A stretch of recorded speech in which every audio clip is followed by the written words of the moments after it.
பயிற்சி வகுப்பு 14 நாள் நடக்கிற ஒரு தொடர் நிகழ்ச்சியினுடைய ஒரு பகுதி.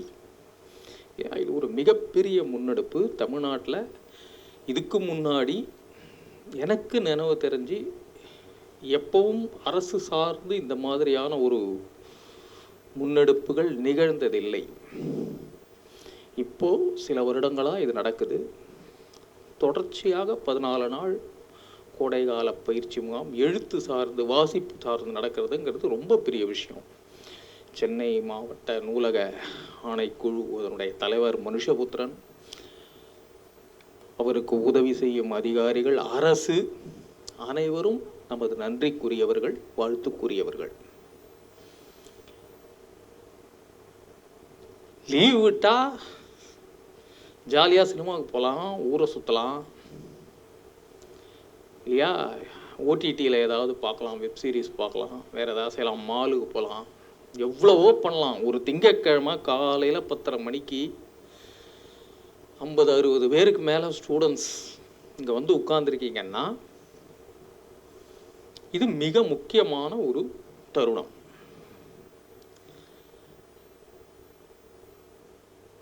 இதெல்லாம் நடக்காது. தமிழை படிக்கிறவங்க எழுதுறவங்களாம் ரொம்ப குறைவு, படிக்கிறவங்க குறைஞ்சிக்கிட்டே போகிறாங்க, தமிழை யாருமே படிக்கிறது இல்லை அப்படிலாம் வந்து நீண்ட நெடுங்காலமாக சொல்லிட்டு இருப்பாங்க. ஆனால் நம்பாதீங்க, அதெல்லாம் ஃப்ராடு. படிப்பு எழுத்து இதில் ஆர்வமுள்ள தலைமுறை ஒவ்வொரு காலகட்டம் தோறும் உருவாகி கொண்டே தான் இருக்கும். நம்முடைய கலாச்சாரத்தின் ஒரு பகுதி அது, அது இல்லாமல் போகாது. என்ன ஒன்று, கவனம் திசை தடுமாறுவதற்கு, திசை மாறி செல்வதற்கு நமக்கு நிறைய ஆல்டர்னேட்ஸ் இப்போ வந்துருச்சு. விஷுவல் மீடியாவினுடைய டாமினேஷன். வீட்டுக்குள்ளே தேட்டருக்கு போனவங்க கூட அவசியம் இல்லை, வீட்டில் உட்காந்துக்கிட்டே நீங்கள் எல்லாம் பண்ணிடலாம். இனிமேல் வீட்டில் இருக்கணுன்றது கூட அவசியம் இல்லை, மொபைல்லையே மொத்த உலகத்தையும் ஆண்டலாம். அந்த மாதிரியான ஒரு காலகட்டத்தில் எழுத்து படிப்பு, அதுக்குள்ளே இருக்கக்கூடிய பிரிவுகள், நுட்பங்கள், இதையெல்லாம் தெரிந்து கொள்வதற்கு, அறிந்து கொள்வதற்கு ஆர்வத்தோடு வரக்கூடிய மாணவர்கள் அப்படின்னு பார்க்கும்போது உண்மையிலேயே ரொம்ப மகிழ்ச்சி இருக்கு. ஏன்னா 40 வருஷம் முன்னாடி இதே மாதிரி தான் நான் அலைஞ்சிருக்கேன். இன்றைக்கி இந்த மாதிரி ஏசி ரூமில் சொல்லித்தர வசதிகள்லாம் இருக்கு இல்லையா, இதெல்லாம் அப்போ கிடையாது. என் வீட்டிலேருந்து ஒரு ஹெர்குலஸ் சைக்கிள் எடுத்துகிட்டு, அதுவும் லொடான்னு இருக்கும், அது அந்த சைக்கிள் எடுத்துகிட்டு மிதிக்க ஆரம்பிச்சோன்னா ஒரு நாளைக்கு 20-25 கிலோமீட்டர் மிதித்து பல்வேறு எழுத்தாளர்கள், ஆசிரியர்களை தேடி போவது. ஏதாவது கிடைக்காதா கிடைக்காதா கிடைக்காதா அலைஞ்சி திரிஞ்ச காலங்கள். அதன் பிறகு பத்திரிகை அலுவலகங்களுக்கு படையெடுத்தது. டெய்லி ஒரு கதை எழுதி எழுதி எழுதி எழுதி எல்லா பத்திரிகைக்கும் அனுப்புறது. அப்பெல்லாம் பத்திரிகைக்காரங்க ரொம்ப நல்லவங்க, உடனே திருப்பி அனுப்பிச்சிருவாங்க. பிரசுரம் ஆகுமா ஆகாதா அப்படின்லாம் நம்மளை கவலைப்படவே வைக்க மாட்டாங்க. இந்த மண்டே ஒரு கதை அனுப்பிச்சா அடுத்த மண்டே திரும்பி வந்துடும். அதை பற்றி நானும் கவலைப்பட மாட்டேன். அதுக்கு அடுத்த மண்டே அது வேற ஒரு பத்திரிகை அனுப்பிச்சிருவேன். அப்போ நிறைய பத்திரிகைகளும் இருந்தது, வாசகர்கள் இருந்தாங்க. பத்திரிகை மட்டும்தான் ஊடகம் அப்படிங்கிற மாதிரி இருந்தது. டிவி டாமினேஷன் கிடையாது. இப்போ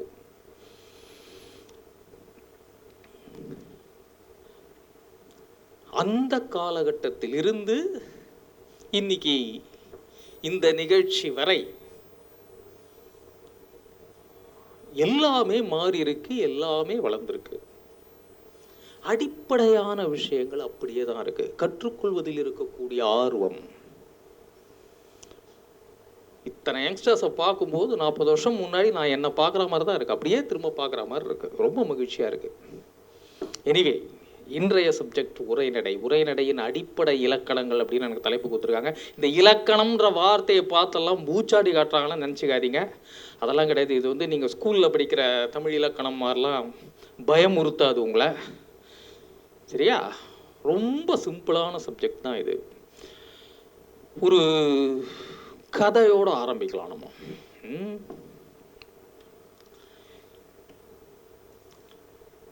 1986 ஒரு 1-2 வருஷம் 3 வருஷம் பயங்கர சினிமா பைத்தியம் பிடிச்சி அலைஞ்சிட்டு இருந்தேன்.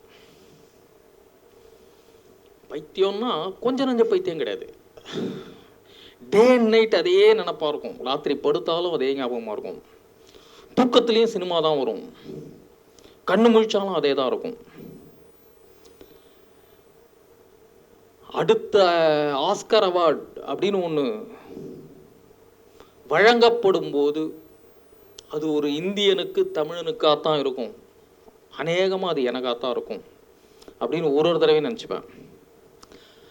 அந்த மாதிரி பைத்தியம் பிடிச்சி அலைஞ்ச காலம். ஆனால் சினிமானா என்னன்னு தெரியாது, உள்ளே போனது கிடையாது, எதுவும் கிடையாது. வாய்ப்பு தேடி அலையணும் அப்படிங்கிறதே அப்போ தான் தெரியும். அப்படி வாய்ப்பு தேடி அலைய எல்லாரும் என்ன பண்ணுவாங்க, அந்த காலத்தில் சினிமா கலையிறதுன்னா ஈஸியாக டைம் வச்சுக்கிட்டு ஒரு கம்பெனிக்கும் போய் போய் போய் போய் வாய்ப்பு கேட்டு நிற்பாங்க. நான் அந்த மாதிரி பண்ணலை. ஒரே ஒரு இயக்குனரை டார்கெட் பண்ணேன். அந்நிய தேதியில் எனக்கு அவரை பிடிக்கும், அவர் படங்கள் பிடிக்கும் எனக்கு, அவ்வளோதான். அவரை டார்கெட் பண்ணேன். போய் இவர்கிட்ட நம்ம போய் இது எப்படியாவது சேர்ந்துடணும், சினிமா கற்றுட்டு 1 இயர் போகிறோம். எனக்கு 1 இயரில் சினிமா கற்றுட்டுலாம், கற்றுட்டு நம்ம உடனே ஒரு படம் டைரக்ட் பண்ணிடலாம், அடுத்த வருஷம் ஆஸ்கர் வாங்கிடலாம் அப்படின்னு முடிவு பண்ணிட்டேன். முடிவு பண்ணிவிட்டு அவரை தேடி போகிறேன். அவருடைய ஆஃபீஸ் வாசல், மயிலாப்பூரில் அவருடைய ஆஃபீஸ், 17A கற்பகாம்பாள் நகர் அவருடைய ஆஃபீஸ் அட்ரஸ், மயிலாப்பூரில். ஓகேவா? அங்கே போகிற லஸ் கார்னர் பக்கத்தில் இருக்கும். அங்கே அவருடைய ஆஃபீஸ்க்கு போயிட்டு வாசலில் நிற்கிறேன். ஒரு ஈஸியாக நிறைய பேர் வராங்க, உள்ளே போகிறாங்க, வெளில வராங்க. யார் எதுவுமே மூஞ்சி தெரியாது. ஏன்னா சினிமாவில் உங்களுக்கு ஹீரோயின் முகம் மட்டும்தான் நமக்குலாம் தெரியும். உள்ளே இருக்கிற டெக்னீஷியன்ஸ்லாம் பெரும்பாலும் வெளியில் யாருக்கும் முகம் தெரியாத காலம் அது. இன்னைய மாதிரிலாம் பேட்டி கீட்டிலாம் கொடுக்க மாட்டாங்க. பெருசாக ஊடக வெளிச்சம் கிடையாது அவங்க டெக்னீஷியன்ஸ்க்கு. பட் அந்த இயக்குனர் எனக்கு நல்லா தெரியும். காலையில் ஒரு 10-10:30 மணிக்கு வருவார், அவர் ஆஃபீஸ்க்கு வருவார். 36 அவருடைய வண்டி நம்பர், பிரீமியர் பத்மினி காரு. அந்த கற்பகாம்பாள் நகர் முனையில் அந்த கார் வரும்போதே இங்கே அவருக்கு ஆஃபீஸ்க்கு எதிர செவுத்து மேலே குட்டி செவுறு மாதிரி இருக்கும், எதிர் வீட்டு காம்பவுண்ட் வால், அது மேலே தான் உட்காந்துருப்போம். ஒரு 4-5 பேர் சான்ஸ் கேட்டு உட்காந்துருப்போம். 4-5 பேரில் வந்து எவன் நடிக்கிறதுக்கு வந்திருக்கான் சான்ஸ் கேட்டு, எவன் டைரக்ஷனுக்கு வந்திருக்கான், எவன் கேமராவுக்கு வந்திருக்கான்லாம் தெரியாது. சொல்லிக்க மாட்டாங்க, ஒருத்தரோட ஒருத்தர் பேசிக்க மாட்டாங்க. ஏன்னா யார் வேணால் யாருக்கு வேணால் போட்டியாக இருக்கலாம்ல, அதனால். ஸோ உட்காந்துருப்போம். அவர் வண்டி வர்றது தெரிஞ்சோன்னா தொப்புன்னு அந்த செவுத்துலேருந்து எல்லாரும் கீழே குதிக்க வேண்டியது.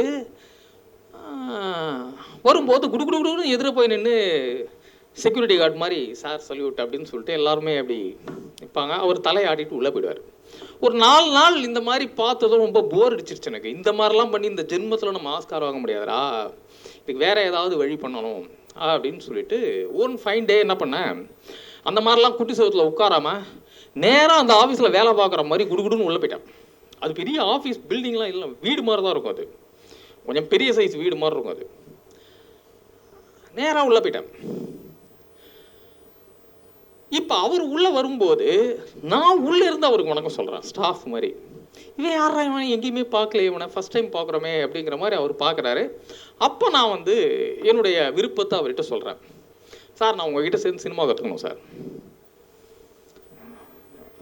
வாய்ப்பு இருந்தால் சொல்கிறேன் தம்பி, போயிட்டு வாங்க அப்படிங்கிற. சரி சார் நான் நாளைக்கு வரேன் அப்படின்னு சொல்லிட்டு திரும்பி வந்துடுறேன். ஒரு 2-3 நாள் மறுபடியும் நான் அவருடைய ஆஃபீஸ்க்கு போகிறேன். இப்போ நான் அவர்கிட்ட பேசிட்டு வெளில வந்திருக்கேன். நல்லா கவனிங்க, அவர்கிட்ட நான் பேசுகிறேன். நான் என்ன பேசுகிறேன்றது பக்கத்தில் இருக்கிறவங்களுக்கு தெரியாது. வெளியில் வெயிட் பண்ணிட்டு இருக்கிற மற்ற கும்பலுக்கு வந்து இவன் உள்ளே சேர்ந்துட்டான் போல இருக்குங்கிற மாதிரி ஒரு பிம்பத்தை நான் உருவாக்கிட்டேன். உள்ளே இருக்கிறவங்களுக்கு சாருக்கு தெரிஞ்சவங்க போல இருக்கு அப்படிங்கிற ஒரு எண்ணத்தையும் கொடுத்துட்டேன். உண்மையில் எனக்கு யாரையும் தெரியாதுங்க, சரியா? ஒரு 2 நாள் கழிச்சு மறுபடியும் போகிறேன். மறுபடியும் அதே மாதிரி நேராக உள்ளே போயிடுறேன்.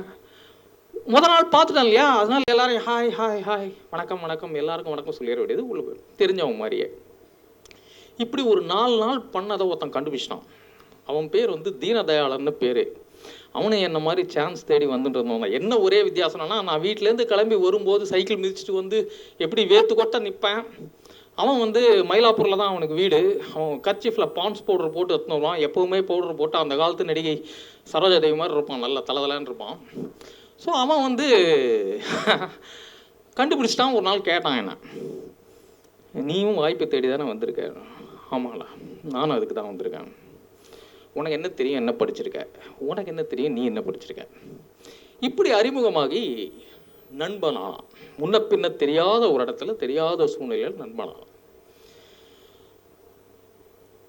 ஒரு குறிப்பிட்ட காலகட்டம் வரைக்கும் நான் என்னுடைய முயற்சியை விடாமல் ட்ரை பண்ணேன்.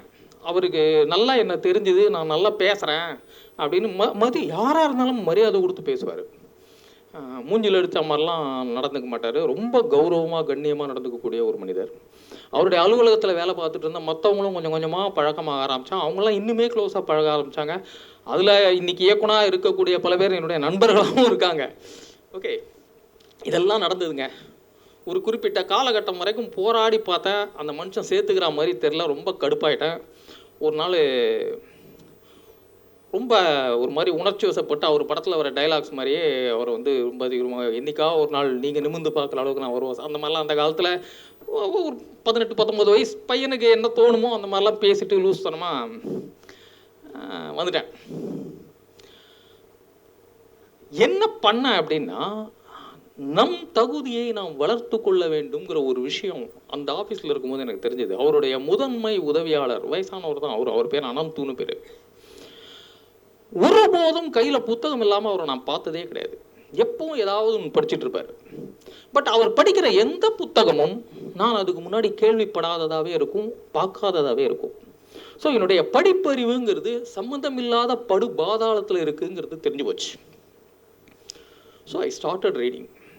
இப்போ நீங்கள் இங்கே உட்கார்ந்துருக்கிற இந்த தேவநாய பாவனர் நூலகத்துக்கு ஒரு காலத்தில் நான் வந்து வாட்ச்மனோட சின்சியராக காலையில் திறக்கும் போது உள்ளே வருவேன், க்ளோஸ் பண்ணுற நேரத்தில் தான் வெளில போய் இங்கேயே தான் கிடப்பேன், பழி கிடப்பேன். மனுஷபுத்திரனுக்கு நல்லா தெரியும் அது. இங்கேயே கிடப்பேன், கையில் கிடைக்கிறதெல்லாம் படிப்பேன். இன்னார் அன்னார் எழுதுறது நல்லது கெட்டது வேண்டியது வேண்டாதது தேவையானது தேவையில்லாதது வேதமே பார்க்க மாட்டேன். அப்படி படிக்க ஆரம்பித்த பிறகு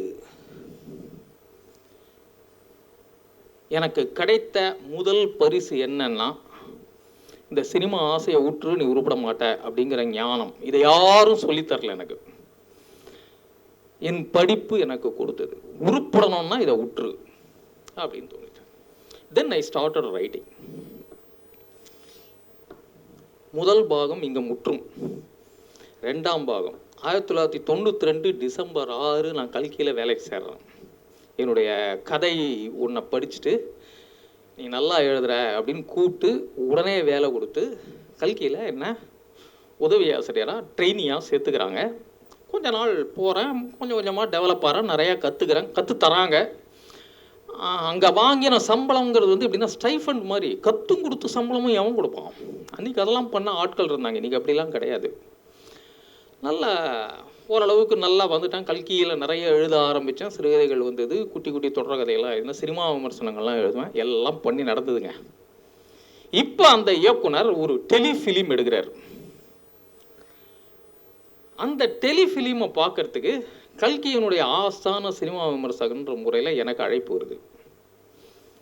நான் போயிட்டு ப்ரீவியூ ஷோலாம் கிடையாது, அவருடைய ஆஃபீஸ்லேயே தனியாக அவருடைய ரூமில் போட்டு காட்டுறாரு. ஒரு 4-5 முக்கியமான பத்திரிகையாளர்களுக்கு மட்டும் போடுறாரு. அந்த டெலிஃபிலிமை நான் பார்க்குறேன், ரொம்ப குப்பையாக இருக்குது, எனக்கு பிடிக்கல. ஸோ நான் வந்து அது நல்லா இல்லை அப்படிங்கிறத எனக்கு தோன்றுகிற விதமாக நான் எழுதிடுறேன்.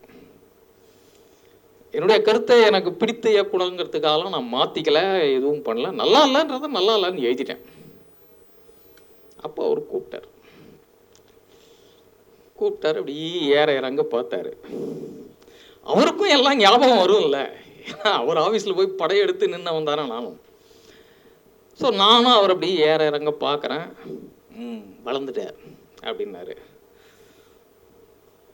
சிரித்தேன், பேசாமல் இருந்தேன். சரி நீ சேர்ந்துக்கோ அப்படின்னாரு. எப்போ 86-87 நான் போட்ட அப்ளிகேஷனுக்கு 93-94 பதில் வருது, சேர்ந்துக்கோ அப்படின்னு. இந்த கதையினுடைய முக்கியமான புள்ளி இதுதான். எது அவரை இவன் தகுதியானவன் அப்படின்னு நினைக்க வச்சுது? யாராவது எனக்கு பதில் சொல்லணும். உறக்க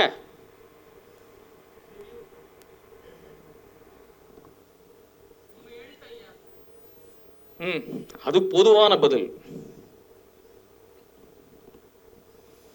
2-3 விஷயம். ஒன்று, எனக்கு தோணுனதை நான் உண்மையாக நேர்மையாக கன்வே பண்ணியிருந்தேன். 2வது, அவ்வளோ பெரிய இயக்குனர் தன்னை குறை சொல்லி ஒருத்தன் எழுதியிருக்கான்றதையும் மீறி அந்த எழுத்து அவரை கவரக்கூடிய விதமாக அமைந்திருந்தது. 3வது, தெரிந்தவர், மதிப்புக்குரியவர், வேண்டியவர் அப்படிங்கிறதுக்காக நான் காம்ப்ரமைஸ் ஆகலைங்கிறது அவருக்கு பிடிச்சிருந்தது. அதனால் அவர் சொன்னார்.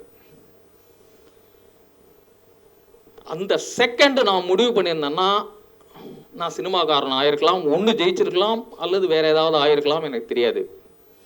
ஆனால் அப்போ நான் அவர்கிட்ட சொன்ன பதில், இல்லை சார், என்னுடைய பலம் எது எங்கே இருக்குங்கிறது எனக்கு தெரிஞ்சிருச்சு, நான் இதிலேயே கண்டினியூ பண்ணிக்கிறேன் அப்படின்னு சொல்லிட்டு வந்துட்டேன். இயக்குனர் கே. பாலச்சந்தர். சரியா? இந்த ஒரு சின்ன அறிமுகம் இந்த வகுப்புக்கு தேவை அப்படின்னு தோணினதுனால சொன்னேன். இப்போ நம்ம உரைநடை, அந்த உரைநடை தான் எனக்கு அன்னைக்கு அவர்கிட்ட அந்த வாய்ப்பை வாங்கி கொடுத்தது. அதுதான் இன்னைய வரைக்கும் எனக்கு சோறு போடுது, அடையாளம் கொடுத்துருக்கு, இன்னைக்கு உங்கள் முன்னாடி நிற்க வச்சிருக்கு. சரியா? ஆமாம், இனி ஸ்லைட்ஸ்குள்ளே போயிடலாம்.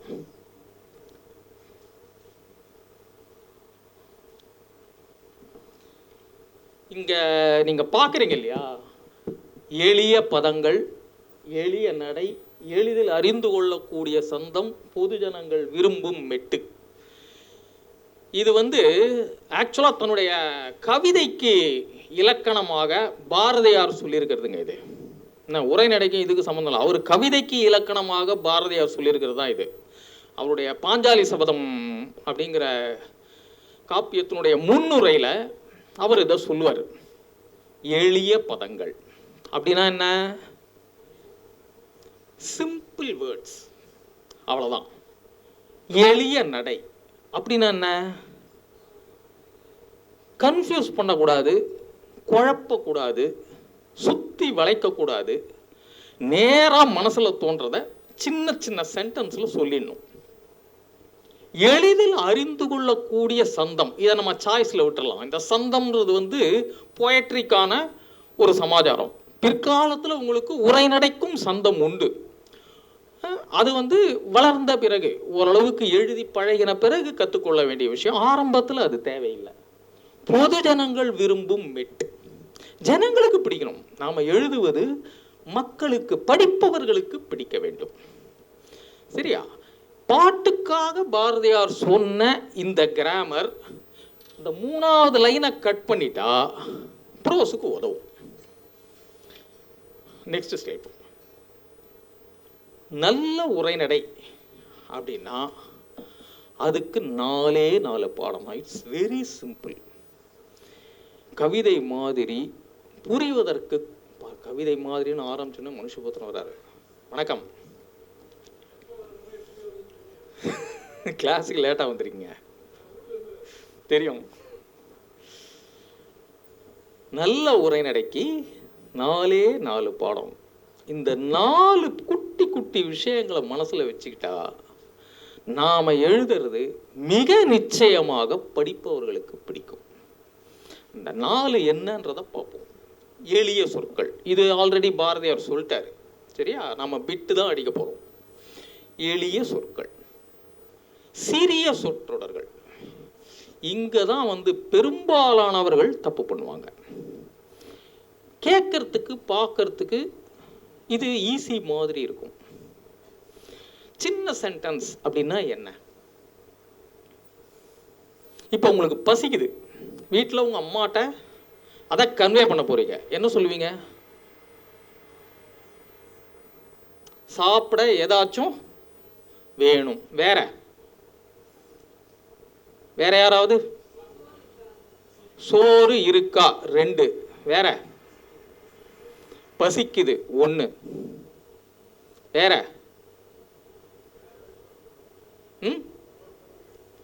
சோறு போடுங்க 2. ஸோ அதிகபட்ச வார்த்தைகள் நீங்க பயன்படுத்தினது 3, குறைந்தபட்ச வார்த்தை 1. சரியா? ஆனால் நான் அம்மான்னு ஒரு வார்த்தை முதல்ல சொன்னேன், வீட்டில் அம்மாட்ட கேட்கணும் அப்படின்னு சொன்னேன் இல்லையா? ஸோ உங்களுக்கு பசிக்குதுங்கிறது உங்கள் அம்மாவுக்கு ஆட்டோமேட்டிக்காக தெரிஞ்சிடும்.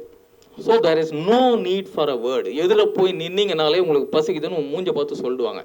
ஸோ அந்த ஒரு வார்த்தைக்கும் அவசியம் இல்லை. ஓகேவா? 3 வார்த்தையை ஒரு வார்த்தையாக்கி அந்த ஒரு வார்த்தையும் டெலீட் பண்ணி தூக்கி போட்டுடலாம், அவசியம் இல்லை. இதுவே ஹோட்டலுக்கு போகிறீங்க, ஒரு சப்ளையர்ட்ட நீங்கள் கன்வே பண்ணணும்னா என்ன இருக்குப்பா அப்படின்னு ஆரம்பிப்பீங்க. அவர் வரிசையாக ஒரு நீண்ட சொற்றொடர் ஒன்று சொல்லுவார். இட்லி, தோசை, மசால் தோசை, ரவா தோசை, பூரி, குருமா, அது இதுன்னு வரிசையாக ஒரு பட்டியல் ஒன்று சொல்லுவார்.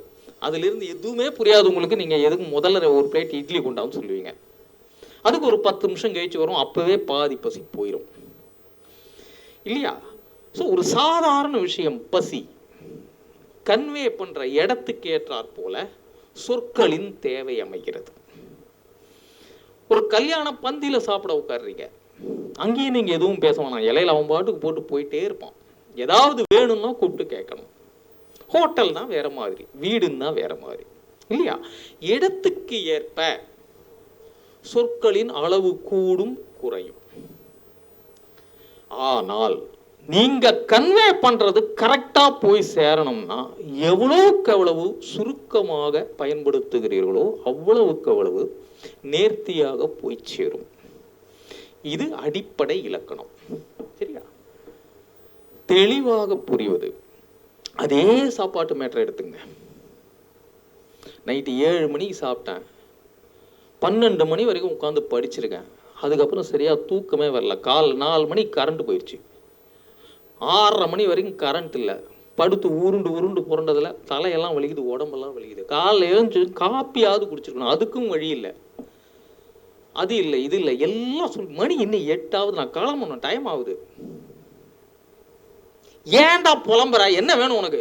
அடுத்த கொஸ்டின் அதுவாக இருக்கும். இதே தாய் நீங்கள் ஒன்றும் சொல்லாமல் எதிர போய் நின்னீங்கன்னா 2 இட்லி எடுத்து வச்சுட்டு போயிட்டே இருந்திருப்பாங்க. இவ்வளோ வார்த்தைகள் தேவையா? நைட்டு 7 மணிக்கு சாப்பிட்டதுலேருந்து 12 மணிக்கு கரண்ட் போனதுலேருந்து இவ்வளோ விஷயங்கள் சொல்லணுமா? அவங்களுக்கு தெரியாதா? அவங்களும் உங்கள் வீட்டிலே தானே இருக்காங்க. இதே கரண்ட் போனது அவங்களுக்கும் தெரியும் இல்லையா?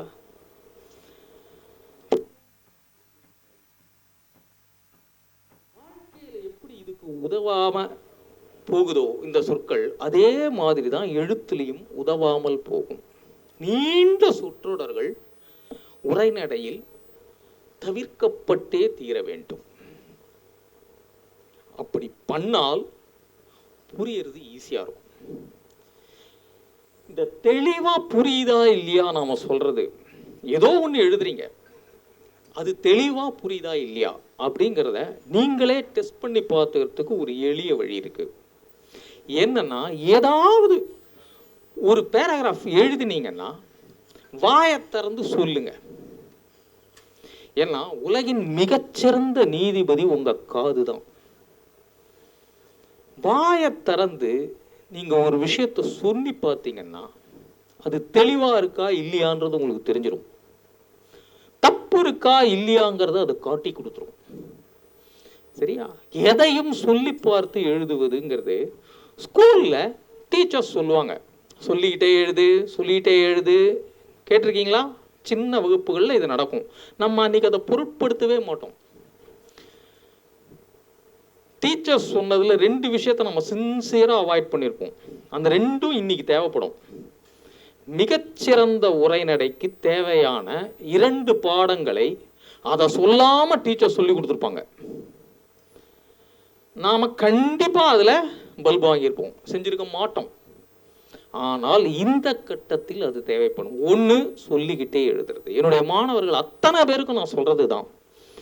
இத்தனை வயசுக்கு அப்புறம் நான் ஒரு கதை எழுதுறேன், நான் 10 புஸ்தகம் வந்துருச்சு எனக்கு, வாயை விட்டு சொல்லிக்கிட்டே எழுதுங்கிறியா? நியாயமா? நியாயம். 80 புத்தகம் எனக்கு வந்திருக்கு, இன்னும் நான் அதை தான் செய்கிறேன், வாயை விட்டு சொல்லிட்டு தான் எழுதுறேன். அதனுடைய விளைவு தப்பித்தவரை கூட உங்களால ஒரு சென்டென்ஸ் குழப்புது, இவன் எழுதுறது புரியல, இவன் எழுதுறது போர் அடிக்குது அப்படின்னு நீங்க சொல்ல மாட்டீங்க. இப்ப நான் பேசுறேன் இல்லையா, உங்களுக்கு நேரடியா கன்வே ஆகுது இல்லையா? ஏதாவது ஒரு வார்த்தை புரியாம போகுதா உங்களுக்கு?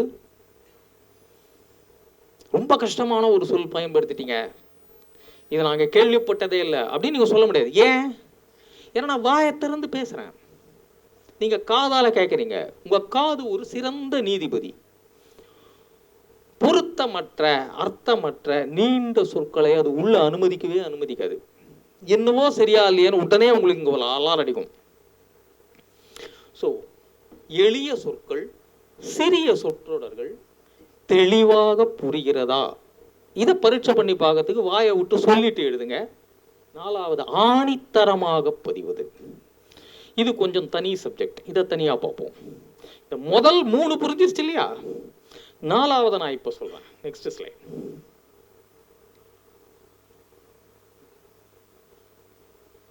ஓகே, அதுக்கு முன்னாடி இதை நான் எக்ஸ்பிளைன் பண்ணிட்டேன். நெக்ஸ்ட் போயிடுங்க. 2வது சொன்னது, இந்த புரியாமல் காதில் விழாமல் காதில் விழுந்தாலும் மனசுக்குள்ளே ஏறி உட்காராத உதாரணம் இது.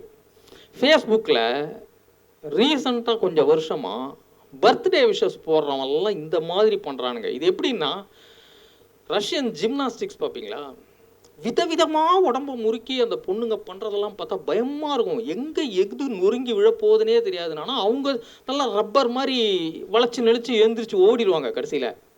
ஆனால் நம்ம ஆட்கள் மொழியை வைத்து கொண்டு செய்கிற ஜிம்னாஸ்டிக்ஸ் இருக்கு பாருங்க, ரொம்ப பயங்கரம். இப்போ ரொம்ப சிம்பிள். தம்பி, உனக்கு என்னைக்குப்பா பர்த்டே? நவம்பர் 27 இந்த தம்பிக்கு பர்த்டே. நான் ஞாபகம் வச்சுட்டு வாழ்த்து சொல்கிறேன், ஹாப்பி பர்த்டே. இப்படி சொன்னால் உனக்கு கன்வே ஆகிடும் இல்லையா? அதை விட்டுட்டு மகிழ் திகழ் அன்பின் சிநேகிதத்துக்கு அகம் நிறை 6 தின வாழ்த்துக்கள்னு சொன்னால் எப்படி இருக்கும் உனக்கு? சரி, தாலாட்டு நாள் வாழ்த்துக்கள் எதை வேணா வச்சுங்க. ஒரு 1/2 கிலோ பகோடாவை வாயில் வச்சுட்டு சுற்றி வச்சு அடித்து உள்ள தள்ளினா எப்படி இருக்குமோ அப்படி இல்லை? இப்படி தாங்க எழுதுறாங்க. இன்னைக்கு எதுக்குடா இப்படி போட்டு முறுக்கிக்கிற? இப்போ இப்போ நேராக நின்று இப்படி பேசுகிறேன், எனக்கும் கம்ஃபர்டபுளாக இருக்கும், உங்களுக்கும் கம்ஃபர்டபுளாக இருக்குது. நான் இப்படி கோணின்னு குறியிட்டு இப்படி நின்று பேசினா எப்படி இருக்கும்? பார்க்க கேவலமாக இருக்கும், எனக்கும் கஷ்டமாக இருக்கும்.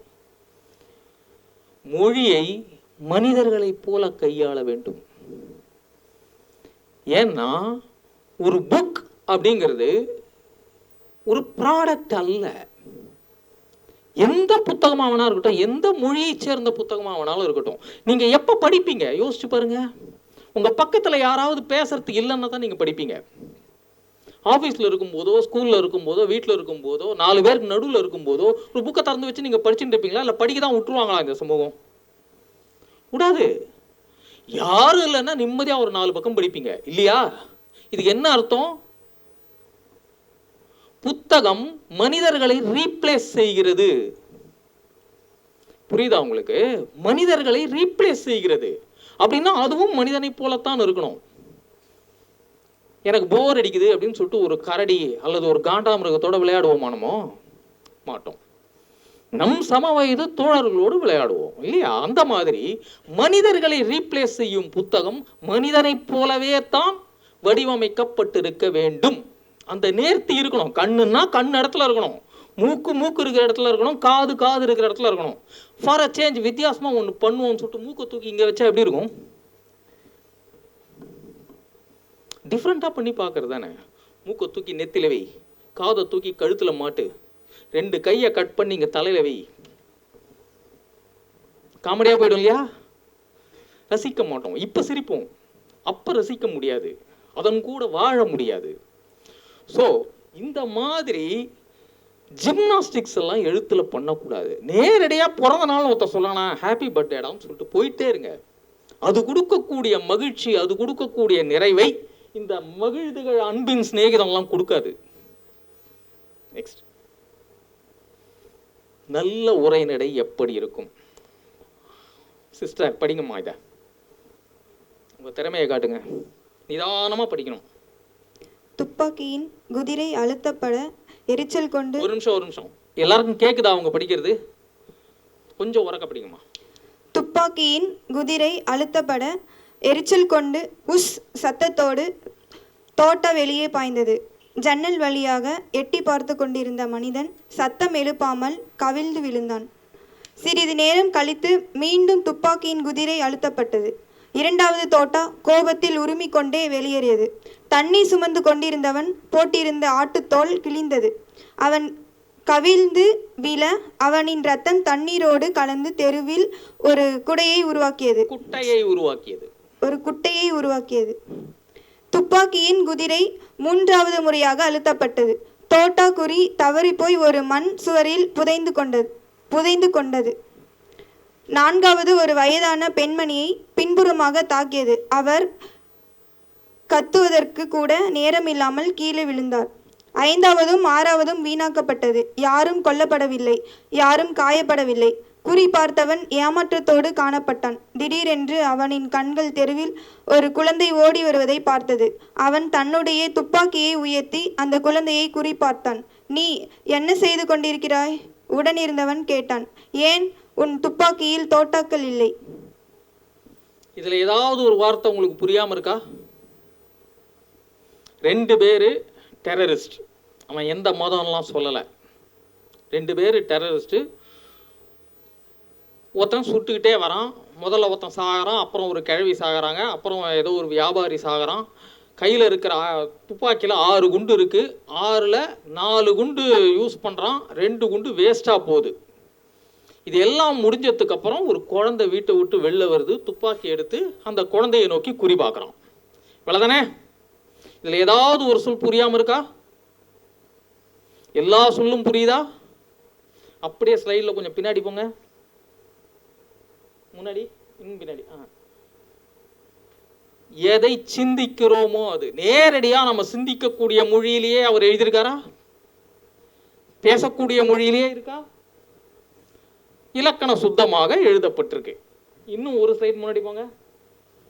எளிய சொற்கள் இருக்கு, சின்ன சின்ன சென்டென்ஸ் இருக்கு, தெளிவா புரியுது. ஆணித்தரமாக பதிவதற்கு என்ன செய்திருக்கிறார் அதை மட்டும் பார்ப்போம். இப்போ அந்த ஸ்லைடுக்கு போங்க. உன் துப்பாக்கியில் தோட்டாக்கள் இல்லை. ஏண்டா லூசாடா நீ? 6 குண்டும் போயிருச்சு. இப்ப அந்த குழந்தைய நோக்கி துப்பாக்கியை நீட்டுறிய, பைத்தியமானி அப்படின்னு கூட வந்தவன் கேட்குறான்.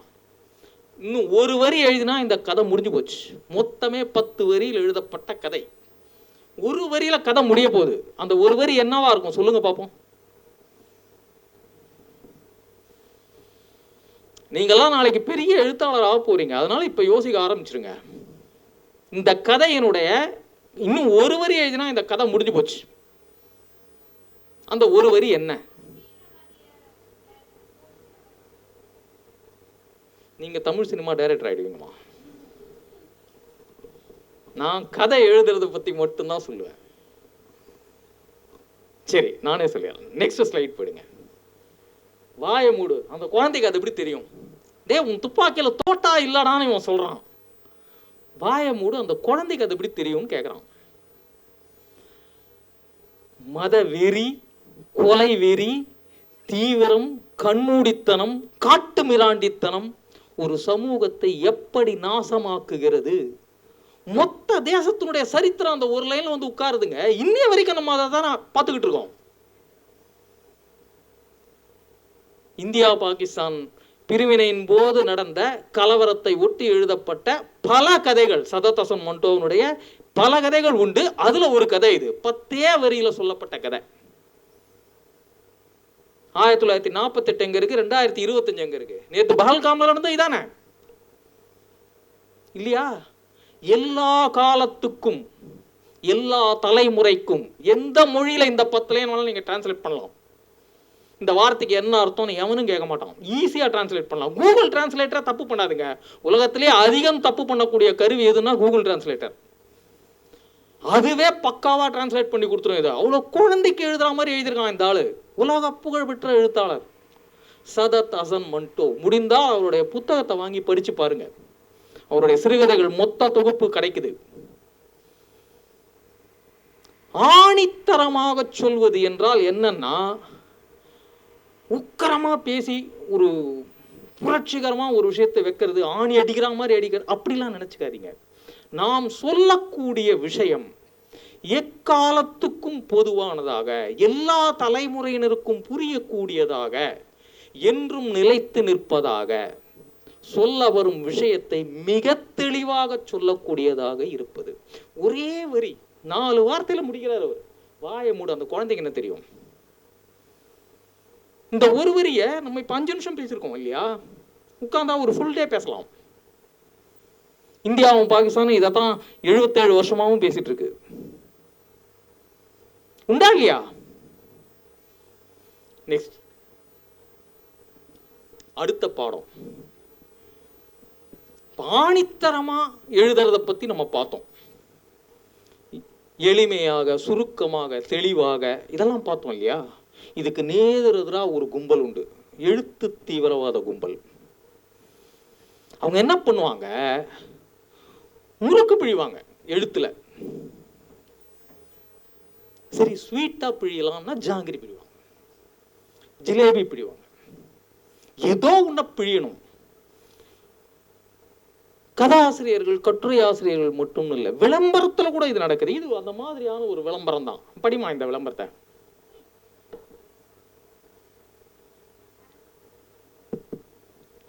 மணமகள் தேவை. புகழ்பெற்ற இஸ்லாமிய அறிஞரும் தொழிலதிபரும் 70 வயதை கடந்தாலும் இளமையும் சுறுசுறுப்பும் மாறாத மிகவும் வசதி படைத்த பெருமகனாருக்கு கணவரின் எழுத்துப் பணிக்கு உதவியாக படிப்பும் பண்புமிக்க மணமகள் தேவை. என்ன சொல்ல வராரு? இந்த விளம்பரம் என்ன சொல்லுதுன்னு எனக்கு இப்ப யாராவது நீங்க சொல்லணும். மைக் வேணா வாங்கிக்கங்க. யாருக்கு? அப்புறம் எதுங்க மணமகள் தேவைன்னு டைட்டில் வச்சிருக்கு? சார், அது அசிஸ்டன்ட் வச்சோம்னா நம்ம சம்பளம் கொடுக்கணும், அவங்களுக்கு சம்பளம் கொடுக்கணும்னு அவசியம் இல்லை, அதனால சார். இப்போ பயங்கரவாதியா இருக்கீங்க நீங்களே. நான் அவரைத்தான் பயங்கரவாதின்னு நினைச்சேன். அதல்ல விஷயம். நாம் இந்த விளம்பரத்திலிருந்து எடுத்துக்கொள்ள வேண்டிய பாடம் என்ன அப்படின்னா, ஃபர்ஸ்ட் பாருங்க, இஸ்லாமிய அறிஞர் அப்படின்னு சொல்றீங்க. சொல்லும்போது உங்களுக்கு ஒரு மதிப்பு வருது. படித்தவன் அப்படின்னா யாரா இருந்தாலும் படித்தவன் மேல் ஒரு மரியாதை வரும் இல்லையா? ஸோ முதல் வரியில படிக்கிறவன் மனசுல ஒரு மரியாதையை கொடுத்துடுறது. ரெண்டாவது, தொழிலதிபர். அடேங்கப்பா, இவன் படிக்காத மேத தொழிலதிபர்லாம் கிடையாதுப்பா, படித்தவன் ஆனாலும் தொழிலதிபர். 70 வயதை. ஓ தாத்தாவா? சரியா? 3வது லைன்ல நீங்க விழுந்துடுறீங்க. 4வது, இளமையும் சுறுசுறுப்பும். டேய் என்னடா சொல்ற? 70 வயசு, படிச்சவன், அறிஞர், ஆனா தாத்தா, ஆனா இளமையும் சுறுசுறுப்பும் இருக்குன்றாங்க. ஓகே, வசதி படைத்த. ஓகே, தொழிலதிபர்னா வசதி இருக்குத்தானே செய்யும் இல்லையா? கணவரின் எழுத்து பணிக்கு. So is a writer to. ஒரு ரைட்டரா ஒரு எவ்வளோ ஒரு தசாவதாரம் கமலஹாசன்லாம் தூக்கி சாப்பிட்டு போயிடுவார் போல இருக்கு. எந்த ஆளு? படிப்பும் பண்பும் மிக்க மணமகள் தேவை. யாருக்கு இப்ப மணமகள் தேவை? ஒரு வரியில சொல்லுங்க எனக்கு. நம்ம இலக்கணப்படி 4 வார்த்தையில மிகாம சொல்லுங்க பாப்போம். யார் வேணா சொல்லலாம். இந்த விளம்பரத்தை 4 சொற்களில் சுருக்கி சொல்லணும்.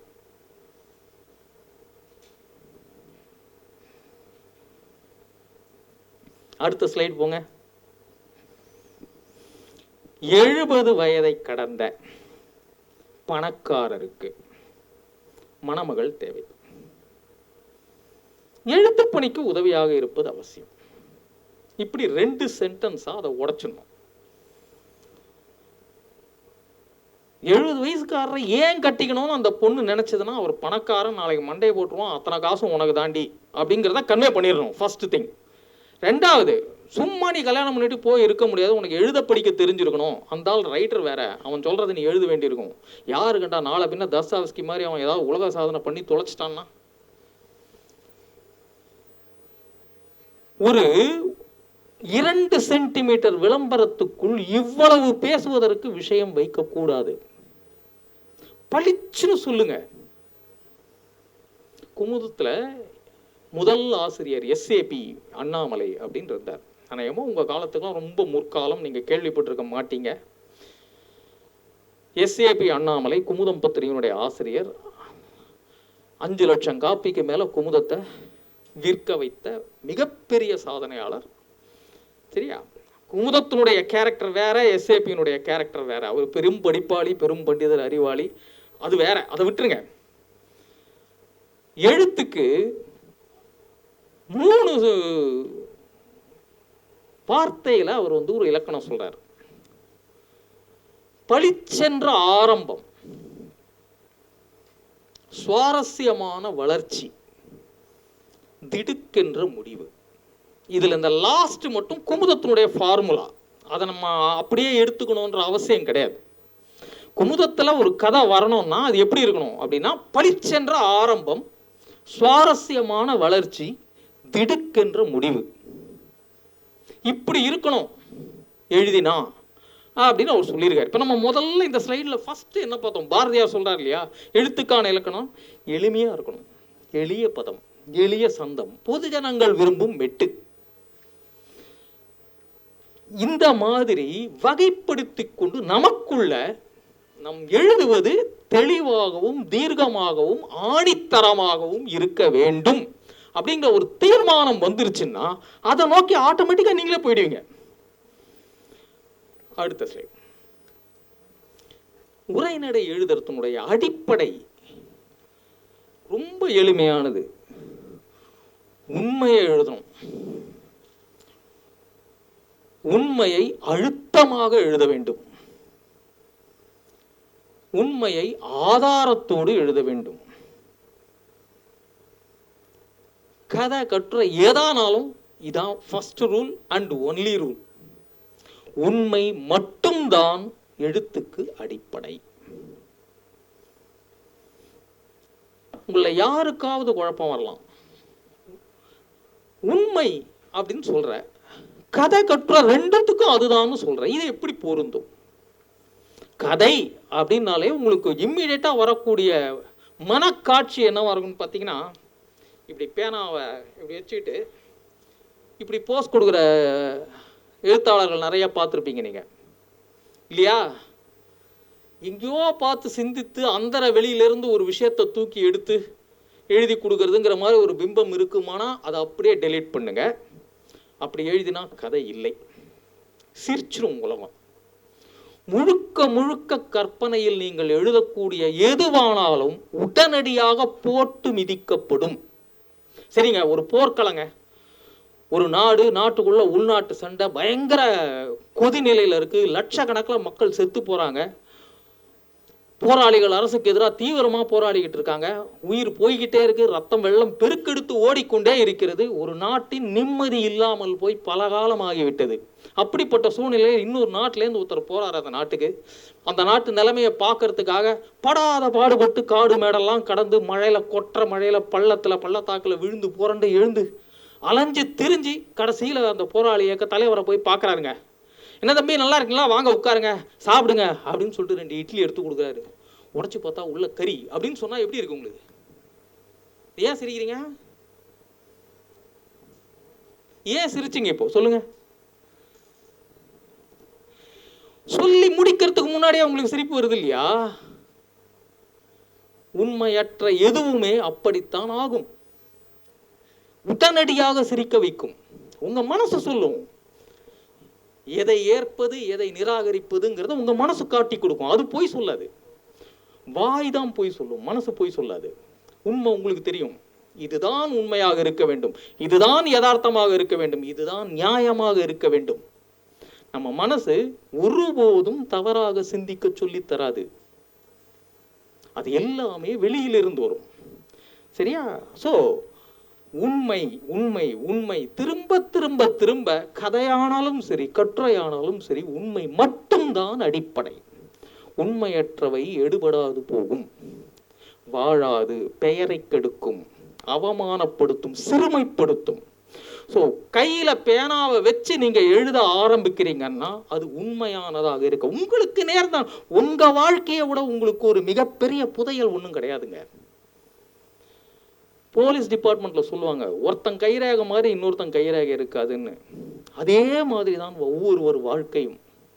எத்தனை ஸ்கிரீன் பிளே, கோடிக்கணக்கான ஸ்கிரீன் பிளே, மனிதகுலம் மொத்தத்துக்கும் 3 லட்சம் வருஷமா எழுதப்பட்ட ஸ்கிரீன் பிளே. உங்களுடைய ஸ்கிரீன் பிளே உங்களுக்கு மட்டுமானது, பிரத்யேகமானது. நீங்க சொல்லலாம் எல்லாரும் சாப்பிட்றான் நானும் சாப்பிட்றேன், எல்லாரும் சுவாசிக்கிறான் நானும் சுவாசிக்கிறேன், எல்லாரும் படிக்கிறான் நானும் படிக்கிறேன், எல்லாரும் செய்யறதானே நானும் செய்யறேன், என்ன வித்தியாசமா இருக்கு? அது அல்ல விஷயம். நீங்கள் உங்கள் வாழ்க்கையை எப்படி பார்க்கிறீர்கள், ஒரு பிரச்சனையை நீங்கள் எப்படி அணுகுகிறீர்கள், நீங்கள் என்ன தீர்வு எடுக்கிறீர்கள், அந்த பிரத்யேகத்தன்மை இருக்கு பார்த்தீங்களா, அதுதான் உங்க அடையாளம். அதைத்தான் எழுத வேண்டும். வாழ்க்கையிலிருந்து கதையை எடுங்கள், வெளியில தேடாதீங்க, உங்க வாழ்க்கையில தேடுங்க, கிடைக்கும். உங்க சுத்தி இருக்கிற உலகத்தை பாருங்க, மனிதர்களை பாருங்கள், கோடிக்கணக்கான கதைகள் அங்க கிடைக்கும். சரியா? அலைய வேண்டாம் கதைக்காக, இப்படி கையை வச்சுட்டு யோசிக்க வேண்டாம். அப்படி யோசிச்சா அது கதை அல்ல, அது நல்லா இருக்காது, சத்தியமா நல்லா இருக்காது. இப்ப நான் சொன்ன இட்லிக்குள்ள கறி வச்ச கதை தான் அது. சரியா? ரசிக்க முடியாது. அந்த நேரத்தில் சிரிச்சுட்டு போயிடுங்க. என்னுடைய நண்பர் கிரேசி மோகன், உங்களுக்குலாம் தெரிஞ்சிருக்கும், கிரேசி மோகன்ற பெயர் தெரிஞ்சிருக்கும், அவருடைய நாடகங்கள் பார்த்துருப்பீங்க. மிகப்பெரிய நகைச்சுவையாளர், என்னுடைய நீண்ட நெடுங்கால நண்பராக இருந்தவர், இறந்துட்டார். அவர் அருமையான கலைஞன். அவரை மாதிரி ஜோக் சொல்றதுக்கு இன்னொருத்தங்க பிறக்க முடியாது. என்ன ஒரே பிரச்சனைனா, அவருடைய ஜோக்கை நான் 10 நிமிஷம் கழிச்சு திருப்பி அவர்கிட்ட சொல்லணும்னா சொல்ல முடியாது. என்னால கொட்டிட்டு போயிருப்பார் 100 ஜோக்கு. முதல் ஜோக் மறந்து போடும் எனக்கு. ஒரு கிரேசி மோகன் தான் இருக்க முடியும். எக்ஸம்ஷன்ஸை நம்ம எடுத்துக்க முடியாது. சரியா? நாம் ஒரு விஷயம் பொருட்படுத்தி கையை வச்சு எழுதுறோம்னா, முதல் தகுதி குறைந்தது நம் வாழ்க்கையை விட ஒரு நாள் அதிகமாக அது வாழ வேண்டும்.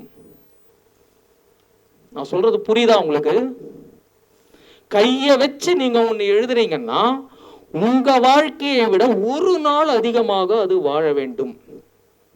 இப்ப நீங்க எல்லாம் சின்ன பசங்க, நாளைக்கு வளர்ந்து பெரியவங்களாகி வேலைக்கு போய் செட்டில் ஆகி உங்களுக்கு கல்யாணம் ஆகும், குழந்தை பிறக்கும். ஓகேவா?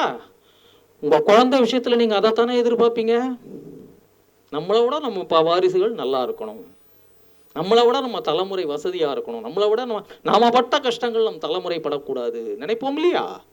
மனித குலத்தின் இயல்பான சுபாவம் இது.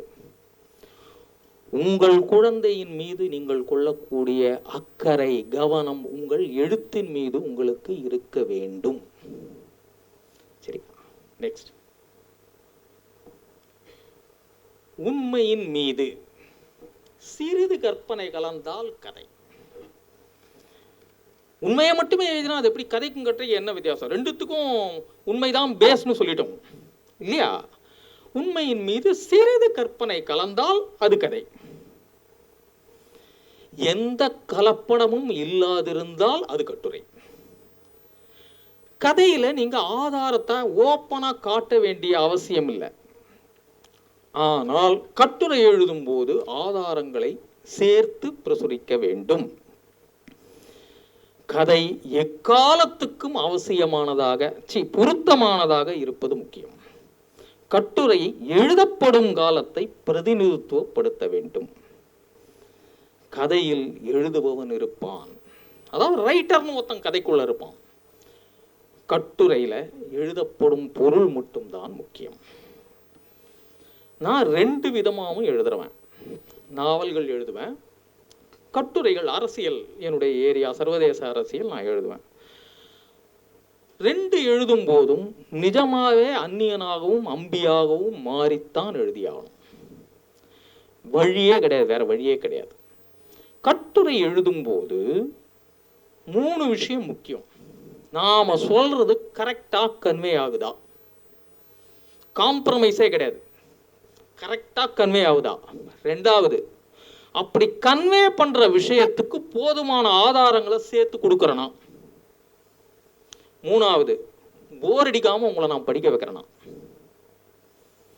நான் ஃபிக்ஷன் ரைட்டிங்ல எனக்கு நான் வைத்துக் கொண்டிருக்கக்கூடிய இலக்கணம் இதுதான். ஏன் அப்படின்னா, இப்படி பார்ப்போம். 1ஆம் கிளாஸ்ல இருந்து +2 வரைக்கும், நீங்களாம் +2 முடிச்சிட்டீங்க இல்லையா? எல்லாரும் ஆல்மோஸ்ட் முடிச்சிருப்பீங்க. 1ஆம் கிளாஸ்ல இருந்து +2 வரைக்கும் பாட புத்தகங்கள் படிச்சிருப்பீங்க இல்லையா? ஏதாவது ஒரு பாட புத்தகத்தை எழுதிய ஆசிரியர் பெயர் உங்களால் சொல்ல முடியுமா? புத்தகமும் எழுதப்பட்டது தானே, பள்ளி புத்தகமா இருந்தாலும் எழுதப்பட்டது தானே அது. ஒரு புத்தகத்தின் ஆசிரியர் பெயரை சொல்லுங்க பார்ப்போம். யாராவது? சரிங்க, தமிழ்நாட்டு பாடநூல் கல்வி நிறுவனம் வந்து ஆசிரியர் பெயர் அந்த காலத்தில் போடுறதில்ல, இப்போ போடுறாங்க போல இருக்கு. அந்த காலத்தில் போடுறதில்ல, அதனால எனக்கு தெரியாது. ஓகே, எவ்வளோ இன்ட்ரெஸ்டிங்காக எழுதியிருக்காரு இந்த ஆசிரியர். டீச்சர், இதை எழுதினவர் யாரு, கொஞ்சம் கேட்டு சொல்றீங்களா அப்படின்னு யாராவது என்னைக்காவது எந்த வகுப்புலையாவது கேட்டிருக்கீங்களா? ஏன்? என்னங்க அநியாயமா இருக்கு. 12ஆம் கிளாஸ் வரைக்கும் தட்டி தட்டியா இவ்வளவு புஸ்தகம் படிச்சுட்டு தானே வந்திருப்பீங்க. அத்தனை எழுத்தை எழுதியவன் யார் அல்லது யார் யார்? ஒரு தடவை கூட கேட்கணும்னு ஏங்க தோணல? நமக்கு மட்டும் இல்லைங்க, உலகம் மொத்தமும் எவனும் கேட்டதில்ல. நான் காலேஜ் போனப்போ, அது ஒரு சோக கதை, அதை விட்டுருங்க. நான் காலேஜ் போனப்போ ஒரு ஆசிரியர் ஒருத்தர், ஆசிரியர்னா சொல்லி கொடுத்த ஆசிரியர் இல்லை, புத்தகம் எழுதிய ஆசிரியர், அவர் பேர் வந்து ஆர்.எச். குருமின்னு பேர். அப்போ காலேஜில் தான் முத புத்தகத்தின் பாடப்புத்தகத்தின் ஆசிரியர் பெயர் எழுதியிருக்க அதை பார்க்குறேன். சரியா? ஆர்.எச். குருமி அப்படின்னு ஒரு ஆள் பேர். அந்த ஆள்கிட்ட ஒரு கெட்ட பழக்கம் என்னன்னா, 700-800 பக்கத்துக்கு எழுதவே மாட்டான். அவனுக்கு எழுத வராது. அவன் இன்ஜினியரிங் மெக்கானிக்ஸ் எழுதினாலும் 700 பக்கம் தான் எழுதுவான். ஃப்ளூயிட் மெக்கானிக்ஸ் எழுதினாலும் 800 பக்கம் தான் எழுதுவான். தண்டியாக தான் எழுதி வைப்பான். எந்த சென்டென்ஸும் 4 வரிக்கு முடியவே முடியாது, ஃபுல் ஸ்டாப்பே வராது. உங்களை ஏங்க வைப்பான், எங்கடா ஃபுல் ஸ்டாப் வைப்பான் இவன் அப்படின்னு உங்களை ஏங்க வைக்கக்கூடிய ஒரு கதற மாணவர்களை என்ன சொல்றது, அப்படி ஒரு வதைக்கக்கூடிய ஒரு மாமேதை அப்படின்னு நான் தான் சொல்லலாம். ஏன்னா நான் சரியா படிக்காதவன். படித்த பசங்க ஆர்.எச். குருமியை படித்தும் சாதனை படைத்தவர்கள் எத்தனையோ பேர் இருப்பாங்க இல்லையா? அங்கே ஒருத்தர் உட்கார்ந்துருக்காரு பாருங்க. சார் வணக்கம், பாலராஜன் கீதா, நீங்க தானே? ஆர்.எச். குருமியை படித்தும் சாதனை படைத்தவர்கள் இருக்கிறார்கள். ஆர்.எச். குருமி மாதிரி எத்தனையோ பேர் இருப்பாங்க. என் கேள்வி, ஒரு பாட புத்தக ஆசிரியரையாவது தெரிந்து கொள்ள வேண்டும் என்று பள்ளி நாட்களில் நாம் ஏன் நினைக்கவில்லை? நமக்கு ஏன் அது தோணலை? நல்லா இருக்கே இந்த பாடம், யார் எழுதினாங்க இதை அப்படின்னு என்னைக்காவது கேட்டிருப்போமா? யோசிச்சு பாருங்க, கேட்கவே மாட்டோம். ஏன்? கேட்க தூண்டும் விதமாக அதில் எழுதப்படவில்லை. இதை ஒத்துக்கணும்.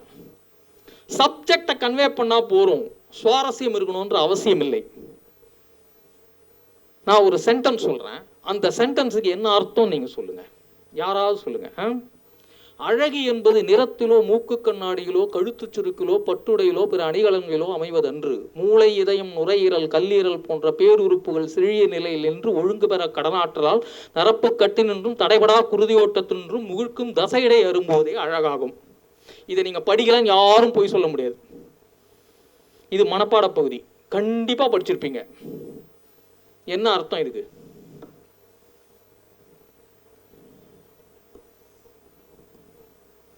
ஏங்க அநியாயம் பண்றீங்க? ஒருத்தர் கூட வாயை திறக்க மாட்டேன். சொல்லுமா.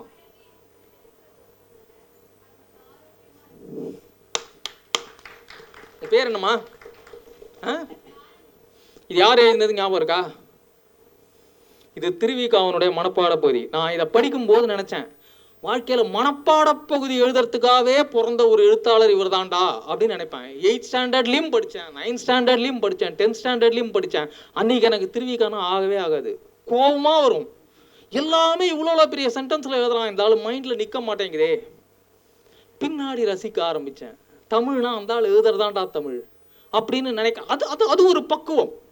நம்முடைய வளர்ச்சின்னு ஒன்று இருக்கு இல்லையா, நம்முடைய அறிவு வளர்ச்சின்னு ஒன்று இருக்கு இல்லையா. எதையெல்லாம் நாம் விருப்போமோ பள்ளி நாட்களில் எல்லாத்தையும் வெறுக்கிறதுக்கு தான் நம்ம ஆசைப்படுவோம். பிற்காலத்தில் வெறுத்த எல்லாவற்றையும் நாம் ஏற்கவும், அங்கீகரிப்போம், மதிப்போம். தந்தை தாயிலிடமிருந்து ஆரம்பித்து எல்லாமே நடக்கும். அதை விட்டுருங்க. அந்த வயசுல கடும் எதிர்ப்புணர்வு இந்த மாதிரியான மொழியின் மீது வரும். அது மிக இயல்பானது. அப்ப அது தப்பு கிடையாது. வளர்ந்த பிறகும் நீங்கள் அப்படியே இருந்தீங்கன்னா குறைபாடு உங்ககிட்ட இருக்குன்னு அர்த்தம். ஓகேவா? சோ கட்டுரையில் எழுதப்படும் பொருள் மட்டுமே முக்கியம். அடுத்தது,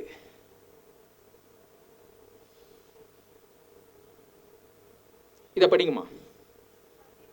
இது வந்து வைக்கம் முகமது பஷீர், இந்த பேர் தெரியுமா உங்களுக்கு? மலையாள எழுத்தாளர். உலக அளவில் கொண்டாடப்பட்ட இந்திய எழுத்தாளர், அற்புதமான ரைட்டர் வைக்கம் முகமது பஷீரினுடைய ஒரு கட்டுரையிலிருந்து ஒரு பத்தி மட்டும் நான் எடுத்திருக்கேன், படிங்கம்மா. 10-20 வருடங்களுக்கு முன் எனக்கு மனப்பிறழ்வு ஏற்பட்டது. பைத்தியம். ஏராளமான சிகிச்சைகள் நடந்தன. மென்டல் நர்சிங் ஹோமில் நீண்ட நாட்கள் இருந்தேன். கே. பரமேஸ்வரன் நாயர், சோபனா பரமேஸ்வரன் நாயர், பாரமேல் வாசு, காதல் வைத்தியநாத் ஐயர், வைத்தியநாத ஐயர், பொருண தோமஸ் ஆகியோர் இரவு பகல் பாராமல் என்னுடனேயே இருந்தார்கள். எங்களுடைய நண்பரான திரு CRP பணிக்கரின் வீட்டில் இருந்து எனக்கு உணவு கொண்டு வருவார்கள். சரஸ்வதி, லக்ஷ்மி, தங்கம் ஆகியோர் பெரும்பாலான நாட்களும் என்னை வந்து பார்ப்பார்கள். லக்ஷ்மியும் வைத்தியநாத ஐயரும் கொண்டு வந்து தரும் இட்லியின் கதையை நான் ஓர்மையுட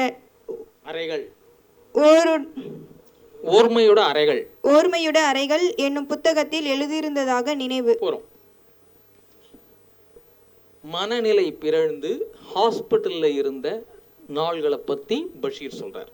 கொஞ்ச நாள் அவர் மென்டல் ஹாஸ்பிட்டலில் இருந்து ட்ரீட்மெண்ட் எடுத்துட்டு இருக்கார். அப்போ அவருக்கு யார் யார் ஹெல்ப் பண்ணாங்க, யார் யார் வந்து பார்த்தாங்க, இந்த தகவல்லாம் இந்த பத்தியில் வந்திருக்கு. கரெக்டா? ஒரு கட்டுரை அப்படிங்கிறதுனால ஸ்ட்ரெயிட்டாக தகவல்களை சொல்கிறார். நான் இந்த மாதிரி மென்டல் இல்னஸ் காரணத்தினால ஒரு ஹாஸ்பிட்டலில் இருக்கேன், இன்னும் நேரம் என்னை பக்குவமாக பார்த்துக்கிட்டாங்க, நான் தேறிட்டேன். அவங்க பேரெல்லாம் மென்ஷன் பண்ணுறாரு. இந்த அனுபவங்களை வந்து நான் ஒரு கதையில் கூட மென்ஷன் பண்ணியிருக்கேன்னு நினைக்கிறேன். கவனிங்க, நினைக்கிறேன், பண்ணியிருக்கேன்னு உறுதியாக சொல்லலை, எழுதியிருந்ததாக நினைவு அப்படின்னு சொல்றார். ஒரு கட்டுரைக்கான அதுலயே 10 வருடமா 20 வருடமா மிக ஒரு என்ன சொல்றது, ஒரு டீகேடு, 10 வருஷ காலகட்டத்தை கன்ஃபியூஸ் ஆறாரு. அந்த கலங்கிய மனநிலை அப்படியே கட்டுரையில் அவர் வைக்கிறாரு. எந்த அலங்காரமும் இல்லை, பொய் இல்லை, மிக இல்லை. புரியுதுங்களா இது உங்களுக்கு? இதே மனநல மருத்துவமனையில் இருந்த அனுபவத்தை கதையா மாற்றும் போது எப்படி எழுதுறாருன்னு பாருங்க. அடுத்த ஸ்லைடு போங்க. சத்தியமா நீ என்னை நேசிக்கிறாயா? அப்படியே யோசித்தவாறு படுத்திருந்தேன். சற்று கழித்து நான் தூங்கி இருக்க வேண்டும். காலை 7 மணிக்கு நான் விழித்தேன். உயிர்களை ஊட்டும் ஒரு கனவின் ஞாபகத்தோடு ஒன்றல்ல 2 கனவுகள், ஒன்றை தொடர்ந்து ஒன்று. முதலாவது ஒரு வெள்ளை நரி, பெண் என்று தோன்றுகிறது. நான் அதை ஒரு கெட்டியான வெள்ளை கயிற்றால் கட்டி பிடித்திருக்கிறேன். கயிறு அதன் கழுத்தில். நான் அந்த கயிற்றை தூக்கி நிலத்தில் வீசுகிறேன். பல முறை கொல்லவில்லை. ஒரு லயம் தவறாமல் வீசுகிறேன்.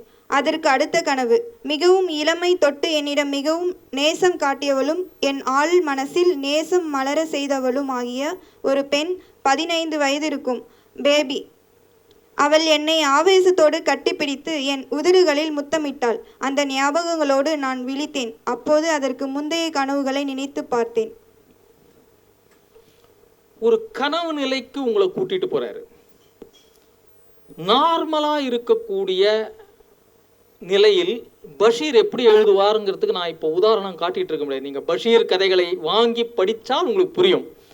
மதில்களோ மற்ற பாத்துமாவின் ஆடோ மற்ற ஏதோ ஒன்று பஷீரினுடைய எழுத்தை நீங்கள் படிப்பீர்களானால் அதில் இருக்கக்கூடிய லயம் வேறு, அதில் இருக்கக்கூடிய சுதி வேறு, அதில் இருக்கக்கூடிய மீட்டர் வேறு, லைன் அண்ட் லென்த் வேறு, எல்லாமே வேறு. ஒரு கொண்டாட்ட மனநிலையை நீங்கள் பஷீருடைய எழுத்தில் பார்க்கலாம். பக்கத்துக்கு பக்கம் திருவிழா, அப்படிதான் இருக்கும் அவருடைய ரைட்டிங். இந்த பேரா எப்படி இருக்குன்னு பார்த்தீங்கன்னா, இது அவர் வந்து மனநல காப்பகத்திலிருந்து வந்த பிறகு எழுதிய ஒரு கதையிலிருந்து எடுத்த பகுதி. இதில் மனநல காப்பகம் வரல இல்லையா? ஆனால் அந்த மூடை கொண்டு வந்துடுறார் இல்லையா? எப்படி முடியுது? இதைத்தான் உண்மை ஒண்ணுதான், அடிப்படை ஒண்ணுதான். கதையாக எழுதும் போது எழுதும் விதம் வேறு, கட்டுரையாக எழுதும் போது எழுதப்படும் விதம் வேறு. இந்த உதாரணம் காட்டினதுக்கு காரணம் உங்களுக்கு கதைக்கும் கற்பனை. சொல்லுங்க சார்.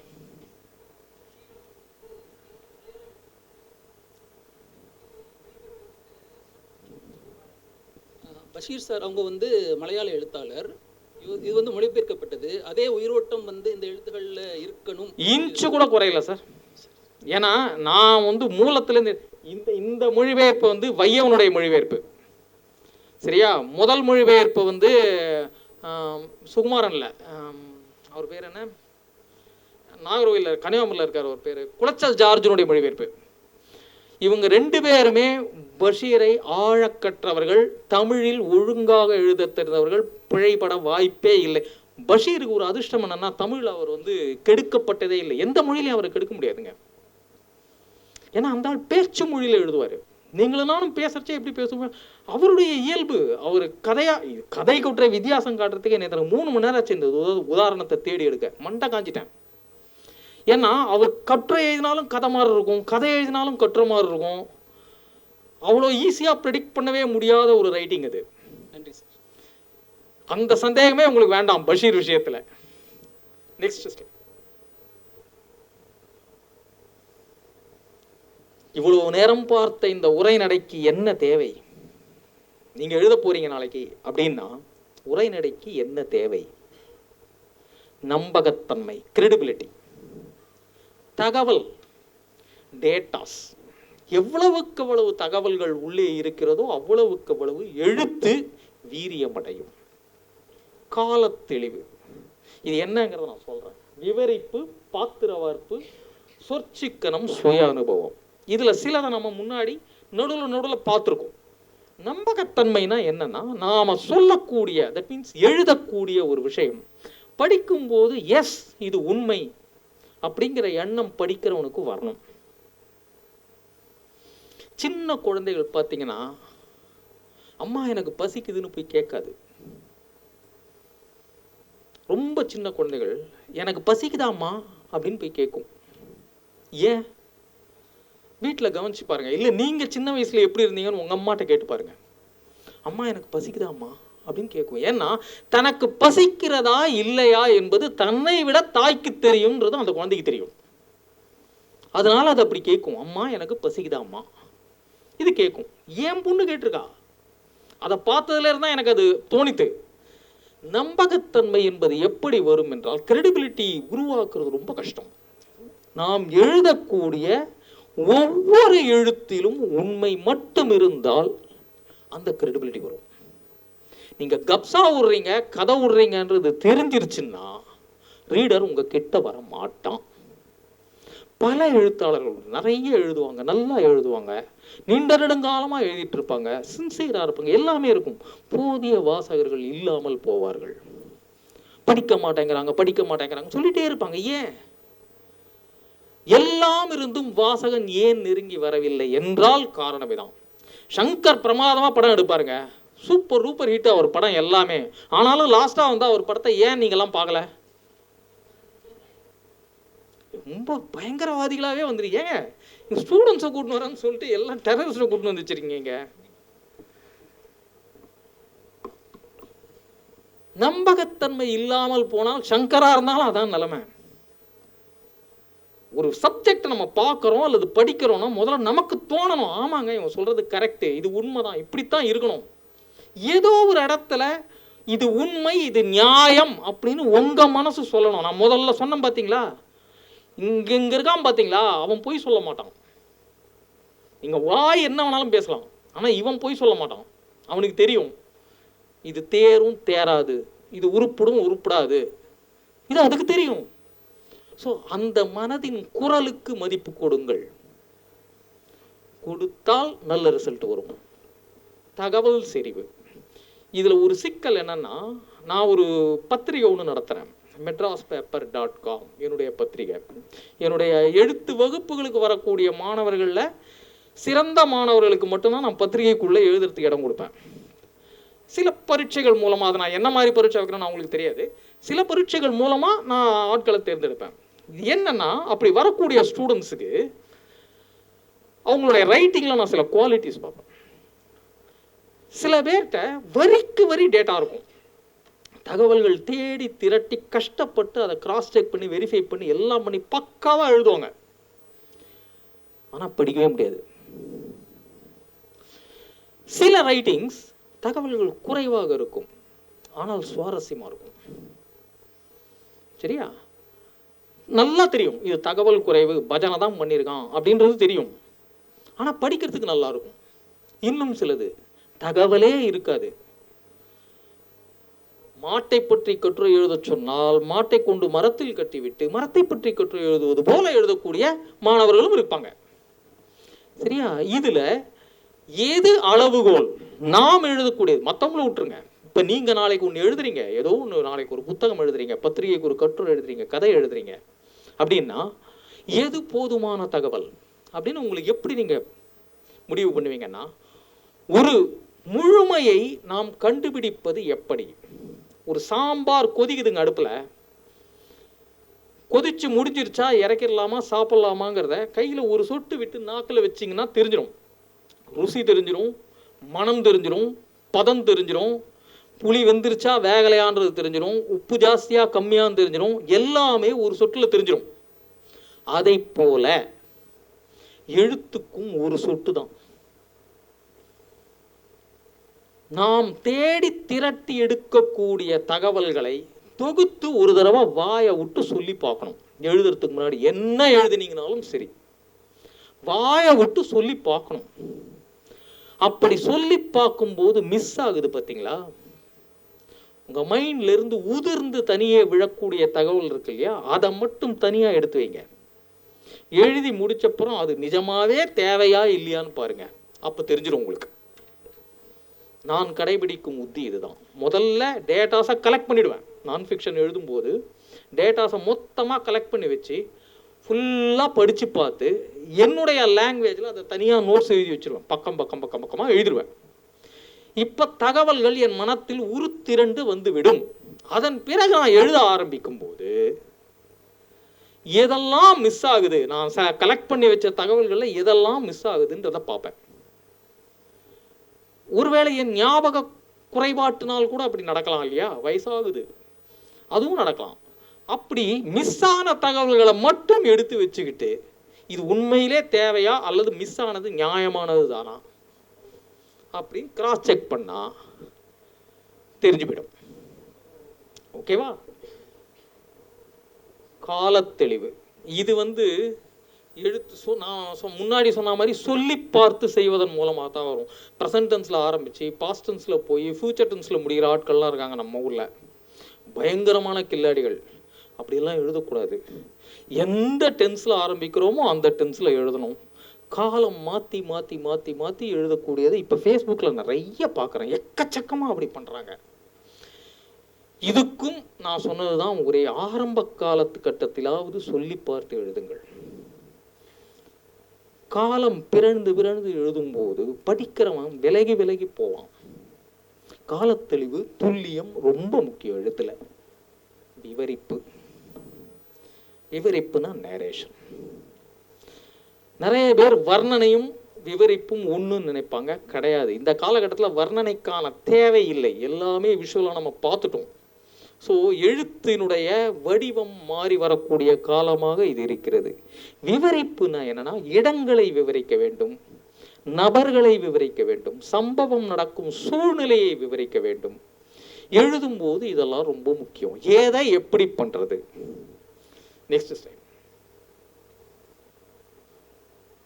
இது ஒரு குட்டி கதை, ஆனால் இதை இப்போ சொல்றதுக்கு டைம் இருக்குமா தெரியாது. எவ்வளோ நேரம் தருவீங்க? எவ்வளோ? 5 minutes தான் தருவீங்களா? ஆரம்பிச்சதே 10 மணிக்குன்னு சொல்லிட்டு 10:30 ஆரம்பிக்க சொல்லிட்டு இப்போ 5 minutes தான். சரி, கேள்வி நேரம் மாதிரி இருக்கியா? ஓகே, இதுவும் நான் சொன்ன அந்த எஸ்ஏபியினுடைய ஒரு ஸ்டேட்மெண்ட் என்னன்னா, அவருடைய உதவி ஆசிரியர் தந்தார் ஜாரா சுந்தரேசன் சொல்லிட்டு. மாலைமதிக்கு அவர்கிட்ட ஒரு கதை கேட்டிருக்காரு. இவர் கதை எழுதி மாலைமதிக்கு கதை எழுதி ஒரு கொடுத்ததும், கதையை உள்ள பத்திரிகைக்குள்ளேயே வேலை பார்க்குற உதவி ஆசிரியர் கொடுத்த கதையை அவர் ரிஜெக்ட் பண்ணுறார் எடிட்டர். நல்லா இல்லையா உன் கதை, குப்பை மாதிரி இருக்கு அப்படின்னு தூக்கி மூஞ்சில போடலை. ஏன் அந்த கதை நிராகரிக்கும் தரத்தில் இருக்கிறதுன்றதுக்கு 4 பக்கத்தில் ஒரு லெட்டர் எழுதுறார். உன் கதையில உண்மை குறைவாக இருக்கிறது அப்படிங்கிறது தான் அந்த லெட்டர்னுடைய சாரம். எல்லாத்தையும் சொல்லி முடிச்சுட்டு லாஸ்டா இந்த பேரா சொல்றாரு. எங்கே அவர் பல கதைகளை ரேண்டமாக எடுக்கிறாரு. தீஜா நயராமனுடைய மரப்பசூலேருந்து ஒரு பேரா, அயன் ராண்டனுடைய புஸ்தகத்திலேருந்து ஒரு பேரா, வேற ஒருத்தனுடைய ஏதோ ஒரு நாவல்லேருந்து ஒரு பேரா எடுத்து பாருங்க. எங்க தொட்டாலும் உண்மையின் ஜீவ துடிதுடிப்பு தெரிகிறது அப்படின்னு உதாரணங்கள் 4 பக்கத்துக்கு காட்டிட்டு லாஸ்ட் பேராவா இதை எழுதுறாரு. எங்கு தொட்டாலும் உண்மை, உண்மை மனிதர்கள், உண்மை நடப்பு, உண்மை பேச்சு, எல்லாவற்றுக்கும் மேலாக வாழ்க்கையில் காயம்பட்ட மனிதர்களுக்கும் நோய், துன்பம், மரணம் இவற்றுக்கும் உள்ள தொடர்பு. பாழுங்கிணற்றுக்கு வெளியே ஓனாய் பிடி நழுவினால் முதலை, இடையில் கூடு சிதைந்து நாக்கில் சுட்டும் தேன் துளிகள். இதுதான் வாழ்க்கை என்ற பிரஜை.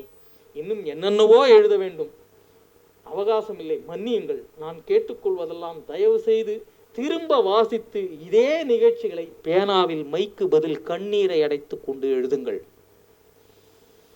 எப்பேற்பட்ட எடிட்டர்ஸ் எல்லாம் இந்த மண்ணில் இருந்திருக்காங்கன்னு யோசிச்சு பாருங்க. பத்திரிகை இது வெளியில இருந்து இருக்கிற யாரோ ஒரு ரைட்டர் கதை அனுப்பினவனுக்கு சொல்லலை, பத்திரிகைக்கு உள்ள அடுத்தவன் கதையை படிச்சு எடிட் பண்ணி போடுற தரத்துல உட்கார்ந்து இருக்கிற ஒரு உதவி ஆசிரியர் அவர் ஒரு கதையை கொடுத்துருக்காரு. நல்லா இல்லையா, வேற எழுதியா அப்படின்னு சொல்லிட்டு போயிருக்கலாம் இல்லையா. என்னால் இப்போ டைம் இல்லாததுனால அந்த முழு கதையை சொல்ல முடியல. எனக்கு பிரமாதமான உணர்ச்சிகரமான ஒரு 4-5 பக்க கட்டுரை அது. அவர் ஜாரா சுந்தரேசன் எஸ்ஏபி செத்து போன போது எழுதின ஒரு அஞ்சலி கட்டுரையில் ஒரு பகுதியாக வரும். அது ரொம்ப பிரமாதமாக இருக்கும். விஷயம் அதுதான், உண்மை உண்மை உண்மையை தவிர வேறு எதுவும் எடுபடாது. நெக்ஸ்ட், இது நம்ம பார்த்தோம், ஆல்ரெடி பார்த்துட்டோம். தகவல், அளவான தகவல்கள், தேவையான தகவல்கள், நோக்கம் பிசகாத தகவல்கள், பொய் கலக்காத தகவல்கள். உண்மைன்னு நம்ம தான் பொதுவில் சொல்லிட்டோம். நெக்ஸ்ட்,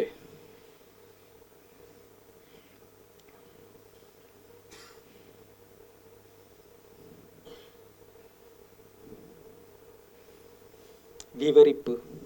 அதானே, எதை விவரிக்கணும் இதையும் நம்ம பார்த்தோம். காட்சி நடக்கும் களத்தை விவரிக்கணும், கதாபாத்திரங்களின் பின்னணியை சொல்லணும், கதை நடக்கும் காலத்தை சுட்டி காட்டணும். சும்மா குத்து மதிப்பா அதிகாலை பொழுது விடிந்ததுன்னு ஆரம்பிச்சு ஒரு கதையை சொல்லக்கூடாது. பளிச்சுன்னு எந்த சூழ்நிலை, சுப்பிரமணியபுரம் படம் பார்த்தீங்களா? பார்த்துருப்பீங்க, பெரும்பாலானவர்கள் பார்த்துருப்பீங்க. ஒவ்வொரு சின்ன விஷயத்தையும் எவ்வளவு கவனித்து அந்த 80களின் காலகட்டத்தை கொண்டு வந்து திரையில நிறுத்தினார்னு யோசிங்க. இது ஒரு படத்துக்கு பண்ண வேண்டிய விஷயம் இல்லை, எழுதக்கூடிய ஒவ்வொரு விஷயத்துக்கும் இது தேவை, கண்டிப்பா தேவை. அந்த முயற்சி எழுத்தில் இல்லாவிட்டால் உடனடியாக நிராகரிக்கப்படும், நிற்காது. நான் ஃபிக்ஷனாக இருக்கும் பட்சத்தில் அது சொல்லப்படுகிற காலகட்டத்தை பிரதிநிதித்துவப்படுத்த வேண்டும், அதர்வைஸ் அதுக்கு மரியாதை இல்லாமல் போயிடும்.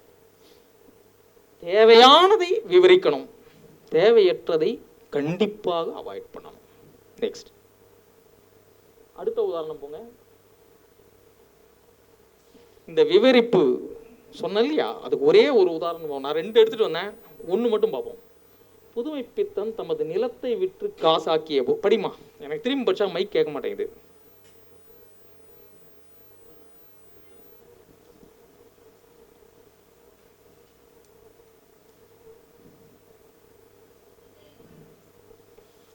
சரி விட்டுருங்க, நானே படிக்கிறேங்க. வந்துச்சா? புதுமை பித்தன் தமது நிலத்தை விற்று காசாக்கிய போது அவரது சித்தப்பா சுப்பிரமணிய பிள்ளை ஒரு யோசனை சொன்னார். வீணாக பணத்தை செலவு செய்து விடாமல் ஒரு ஜீப் கார் வாங்கி வாடகைக்கு விட சொன்னார். அப்போது யுத்தம் முடிந்து விட்ட பருவம். சரசமான விலைக்கு உறுதியான ஜீப் கார்கள் கிடைத்து கொண்டிருந்தன. எனவே அப்படி ஒன்று வாங்கினால் ஏதாவது பிரயோஜனகரமாய் இருக்கக்கூடும் என்பது அவர் எண்ணம். ஆனால் அதற்கு புதுமை பித்தன் சொன்ன பதில் என்ன தெரியுமா? ஜீப் வாங்குவதில் ஆட்சேபனை இல்லை, ஆனால் ஒரே ஒரு நிபந்தனை, வாங்கிய உடனேயே அதை என் அப்பா மேலதான் விடுவேன், சம்மதமா? என்ன விவரிக்கிறார் இது? ஏன் உங்களை புன்னகை செய்ய வைக்கிறது? அது காமெடி, அதனால சிரிச்சிட்டீங்க. அவருடைய குடும்ப சூழல் தெரியுது, நிலத்தை விற்று எதையோ வாங்குற சூழ்நிலை தெரியுது. அவங்க எல்லாமே அவர் என்ன மாதிரியான காலகட்டத்தில் வாழ்ந்தார், என்ன பண்ணா பிழைக்கலாங்கிற ஒரு அந்த அந்த அந்த அந்த அந்த அது சார்ந்த சிந்தனை ஓடிட்டு இருக்கிறது தெரியுது. இவ்வளோ இருந்தாலும் ஜீப் வாங்கினா முதல்ல எங்கள் அப்பா மேலே தான்டா ஏற்றுவோன்னு சொல்லும்போது அப்பா மகனுக்கு நடுவில் இருந்தக்கூடிய ஏதோ ஒரு உரசல், ஏதோ ஒரு பிளவு அது தெரியுது. ஒரு மொத்த வாழ்க்கையினுடைய ஒரு குறுக்கு விட்டு தெரியுது இல்லையா, மொத்தம் 4 வரியில. இப்படி விவரிக்கணும். சரியா? ஸ்லைட் ஆஃப் பண்ணிக்கலாம். எண்ட் ஆஃப் த டே இப்படியெல்லாம் தனித்தனியா பிரிச்சு நாம் நுணுகி பார்த்தாலும் இதெல்லாம் எழுத்துல வர்றதுக்கு ஒரே ஒரு வழிதான் உண்டு, எழுதணும். கிளாஸ் அட்டன் பண்ணிட்டு அத்தோட மறந்துட்டு போறதுல பிரயோஜனமே கிடையாது, 10 பைசா உதவாது. ஒரு நாளைக்கு குறைந்தது 100 சொற்கள், அதிகம்லாம் வேணாம், 100 சொற்கள் ஏதாவது எழுதுங்க. சரியா? எதுவும் எழுதுறதுக்கு கண்டென்ட் இல்லை சார், நான் என்ன பண்ணுறது, இன்றைக்கி எனக்கு எதுவுமே தோணலை அப்படின்றீங்களா, உங்கள் பேரை எழுதுங்க 100 தடவை.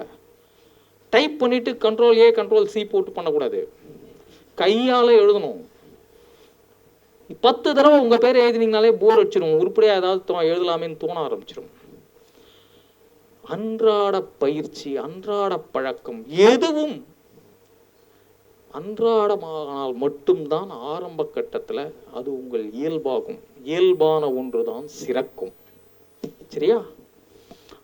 வாழ்த்துக்கள். முடிச்சுக்கலாம். கேள்விகள் ஏதாவது இருந்தால் கேட்கலாம். இப்பதானே எழுத ஆரம்பிக்க போறீங்க, அதுக்குள்ள ஏங்க பிளேஜரிசம் உங்களுக்கு? உலகம் பூரா நடக்குது, அது ஒரு சாரார். பிளேஜரிசம் இல்லாம எப்படி எழுதுறதா? நம்ம முதல்லயே பார்த்தோம் இல்லையா? எங்க இருந்து எடுக்க போறீங்க நீங்க? இங்க இருந்து எடுக்கிறீங்க, அது பொய் சொல்லாது இல்லையா? உங்கள் ரேகை போல்றது அவ்வளோ விளக்கமா முதல்ல சொல்லிட்டேன் இல்லையா? அது எப்படி தப்பு பண்ணும்? டெலிகிராமில் PDF எடுத்தால் மட்டும்தான் உங்களுக்கு அந்த எண்ணம் வரும். அதை பண்ணாமல் இருங்க, இந்த தப்பு நடக்கவே நடக்காது.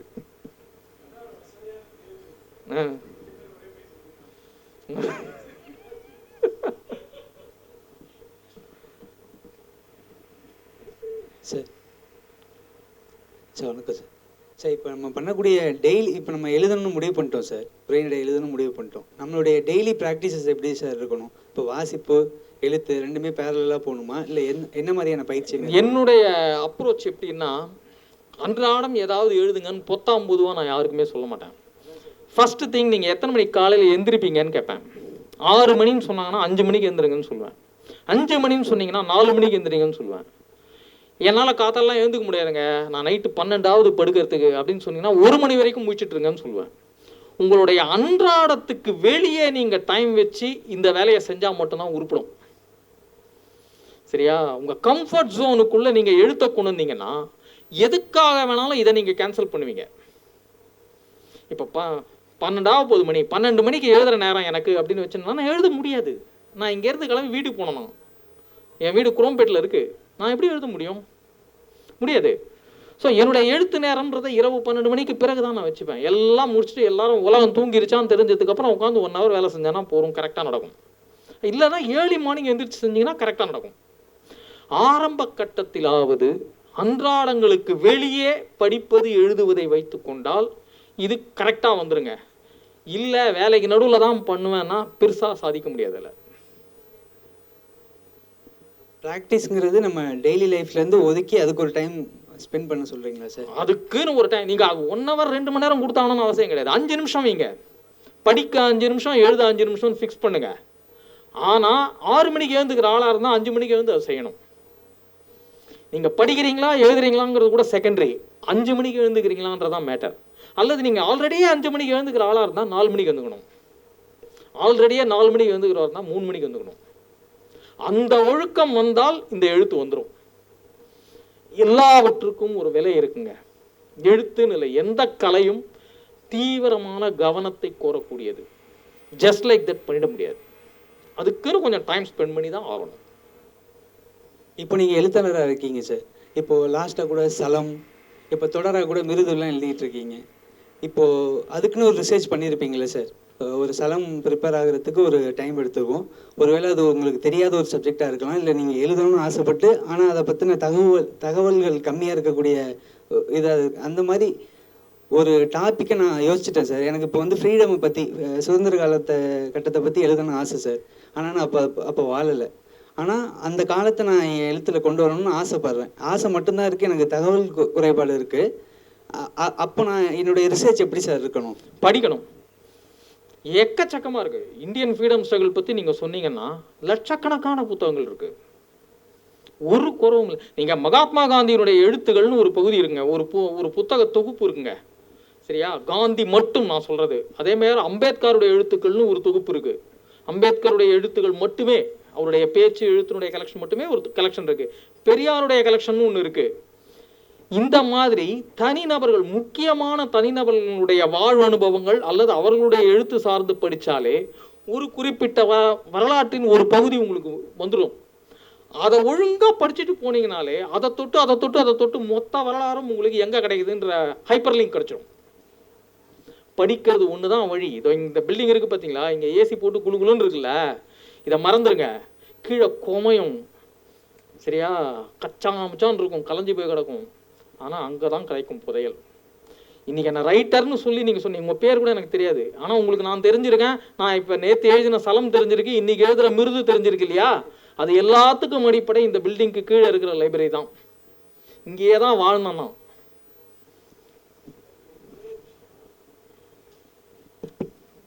ஒரு ராகவன் சார் சொன்ன மாதிரி நீங்கள் இந்த சோர்சஸ் இருக்கு இல்லையா, இங்கே ஒரு இடத்துல சோர்ஸ் இருக்குன்னு நினச்சோம்னா எந்த ரைட்டரும் எதுவுமே எழுத முடியாது.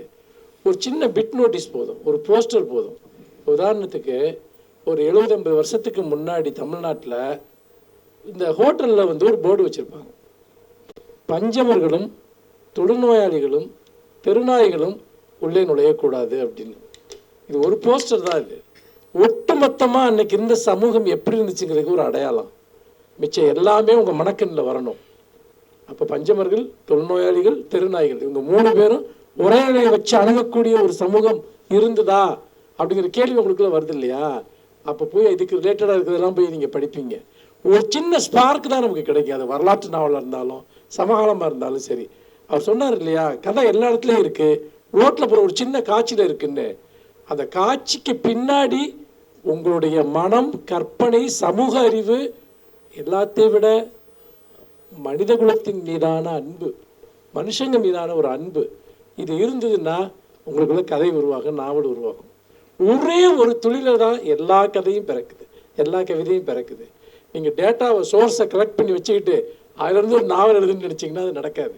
எது உங்களை டிஸ்டர்ப் பண்ணுதோ, எது உங்களை பாதிக்குதோ, எது மேலே உங்களுடைய கன்சர்ன் இருக்கோ அந்த கன்சர்ன் தான் கதை. உங்கள் கற்பனையை அல்லது உங்களுடைய சிந்தனையை, சமூக அறிவை எப்படி பயன்படுத்திங்கிறது தான் முக்கியம். அதனால் கதைக்கான திறவுகோள்ங்கிறது அது டெக்னிக் கிடையாது, உங்களுக்குள்ள இருக்க லவ் தான் வந்துட்டு.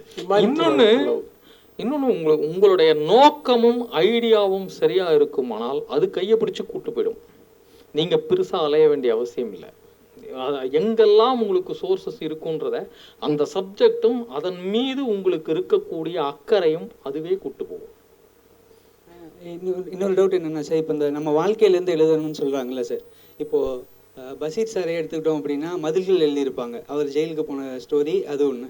அதேமாதிரி இந்த பர்ஸு, அவரோட பர்ஸை ஹோட்டலில் சாப்பிடும்போது அடித்த ஒரு ஸ்டோரி ஒன்று இருக்கும் சார். அதே மாதிரி இப்போ என் லைஃப்பில் ஒன்று சுவாரஸ்யமாக தெரியுது சார், அதை நான் வந்து கதையாக எவ்வளோ ஷார்ட்டாக கொண்டு வரணும்னு நினைக்கும் போது இந்த சுவாரஸ்யத்தை நான் எப்படி அட்டைன் பண்ணுறது? அப்போ அந்த ப்ராக்டிஸ் இருக்கணுங்கிறீங்களா சார்? உங்களுடைய வாழ்க்கையை நீங்கள் எவ்வளவு நேர்த்தியாக கவனிக்கிறீர்கள், எவ்வளவு நேர்த்தியாக பதிவு செய்கிறீர்கள். வெளியில் போய் தேட வேணாங்க. நான் தான் சொன்னேன் இல்லையா, ஒவ்வொரு அனுபவமும் முக்கியமானது, ஒவ்வொரு வாழ்க்கையும் முக்கியம். பஷீருக்கு மட்டும்தான் ரசிக்கும்படியான வாழ்க்கைன்னு நினைக்காதீங்க. அவருக்கு ரசிக்கும்படியாக எழுத தெரிந்திருக்கிறது, அவ்வளோதான். உங்களுக்கு அந்த பயிற்சி வருமானால் உங்கள் வாழ்க்கையை நீங்கள் அப்படி கொண்டு வந்து வைக்க முடியும். எல்லா எழுத்தாளர்களும் அப்படி தாங்க பண்ணுறாங்க, அவங்கவுங்க வாழ்க்கையை தான் எழுதுறாங்க. அதான் இவர் வருஷத்துக்கு 1000 கவிதை 2000 கவிதை எழுதுறாருங்க. சரியா? இவ்வளோ சைஸுக்கு தான் புக்கு வருது. கற்பனையில் எழுத முடியும்னு நினைக்கிறீங்க? அதெல்லாம் சும்மா ஜஸ்ட் திங்க் பண்ணுங்கள். ஃபேஸ்புக்கில் அவரை ஃபாலோ பண்ணுறீங்களா? கற்பனையில் எழுத முடியும்னு நினைக்கிறீங்களா? நீங்கள் ஒரு இப்போ சொல்கிறேன், மணி 12 சாயங்காலம் 5 மணி வரைக்கும் டைம் தரேன், ஒரு 10 காதல் கவிதை எழுதுங்க பார்ப்போம். முடியாது. நீங்கள் ஒரு காதலனாக இருந்தால் ஒழிய சத்தியமாக, இப்போ நான் மிருதுன்னு ஒன்று எழுதின்னு இருக்கேன்ல, நானும் முட்டி மோதி பார்க்குறேன், லவ்வே வர மாட்டேங்குது. என் ஒய்ஃப் என் பொண்ணு கேட்குறாங்க, இது லவ் ஸ்டோரின்னு சொல்கிறேன், இதில் எங்கப்பா லவ் வருது? அது உள்ளே இருக்கிறது தான் வெளில வரும், இல்லாத இடத்துல சுரண்டினா ரத்தம் தான் வரும். வேற யாராவது கேள்விகள்? நன்றி சார். ஒரே ஒரு விஷயம், இப்போ பஷீரோட இது மதில்கள் படித்த உடனே நம்ம ஜெயிலுக்கு போய் அப்படி ஒரு கதை நம்ம நினைக்க வேண்டிய அவசியம் இல்லை. ஏன்னு கேளுங்க, எமிலி டிக்கின்சன் கேள்விப்பட்டிருக்கீங்களா? உலகத்தின் மிகச்சிறந்த ஒரு போயட்டில் ஒருத்தி. அவன் 40 வருஷமாக வீட்டை விட்டு ஒரு ரூமை விட்டு வெளியே வரவே இல்லை.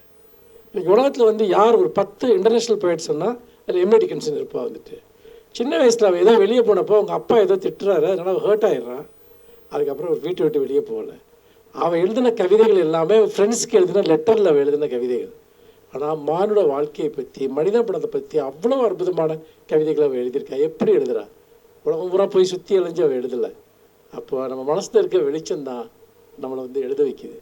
அனுபவங்கிறது வந்து நீங்கள் இந்தியா முழுக்க ஒரு ஆளுங்க சார் வந்துட்டு எங்கே கன்னியாகுமரிலேருந்து காஷ்மீர் வரைக்கும் சைக்கிள்லேயே போனோம். அப்படி எனக்கு ரொம்ப இன்ட்ரெஸ்ட் ஆயிடுச்சு.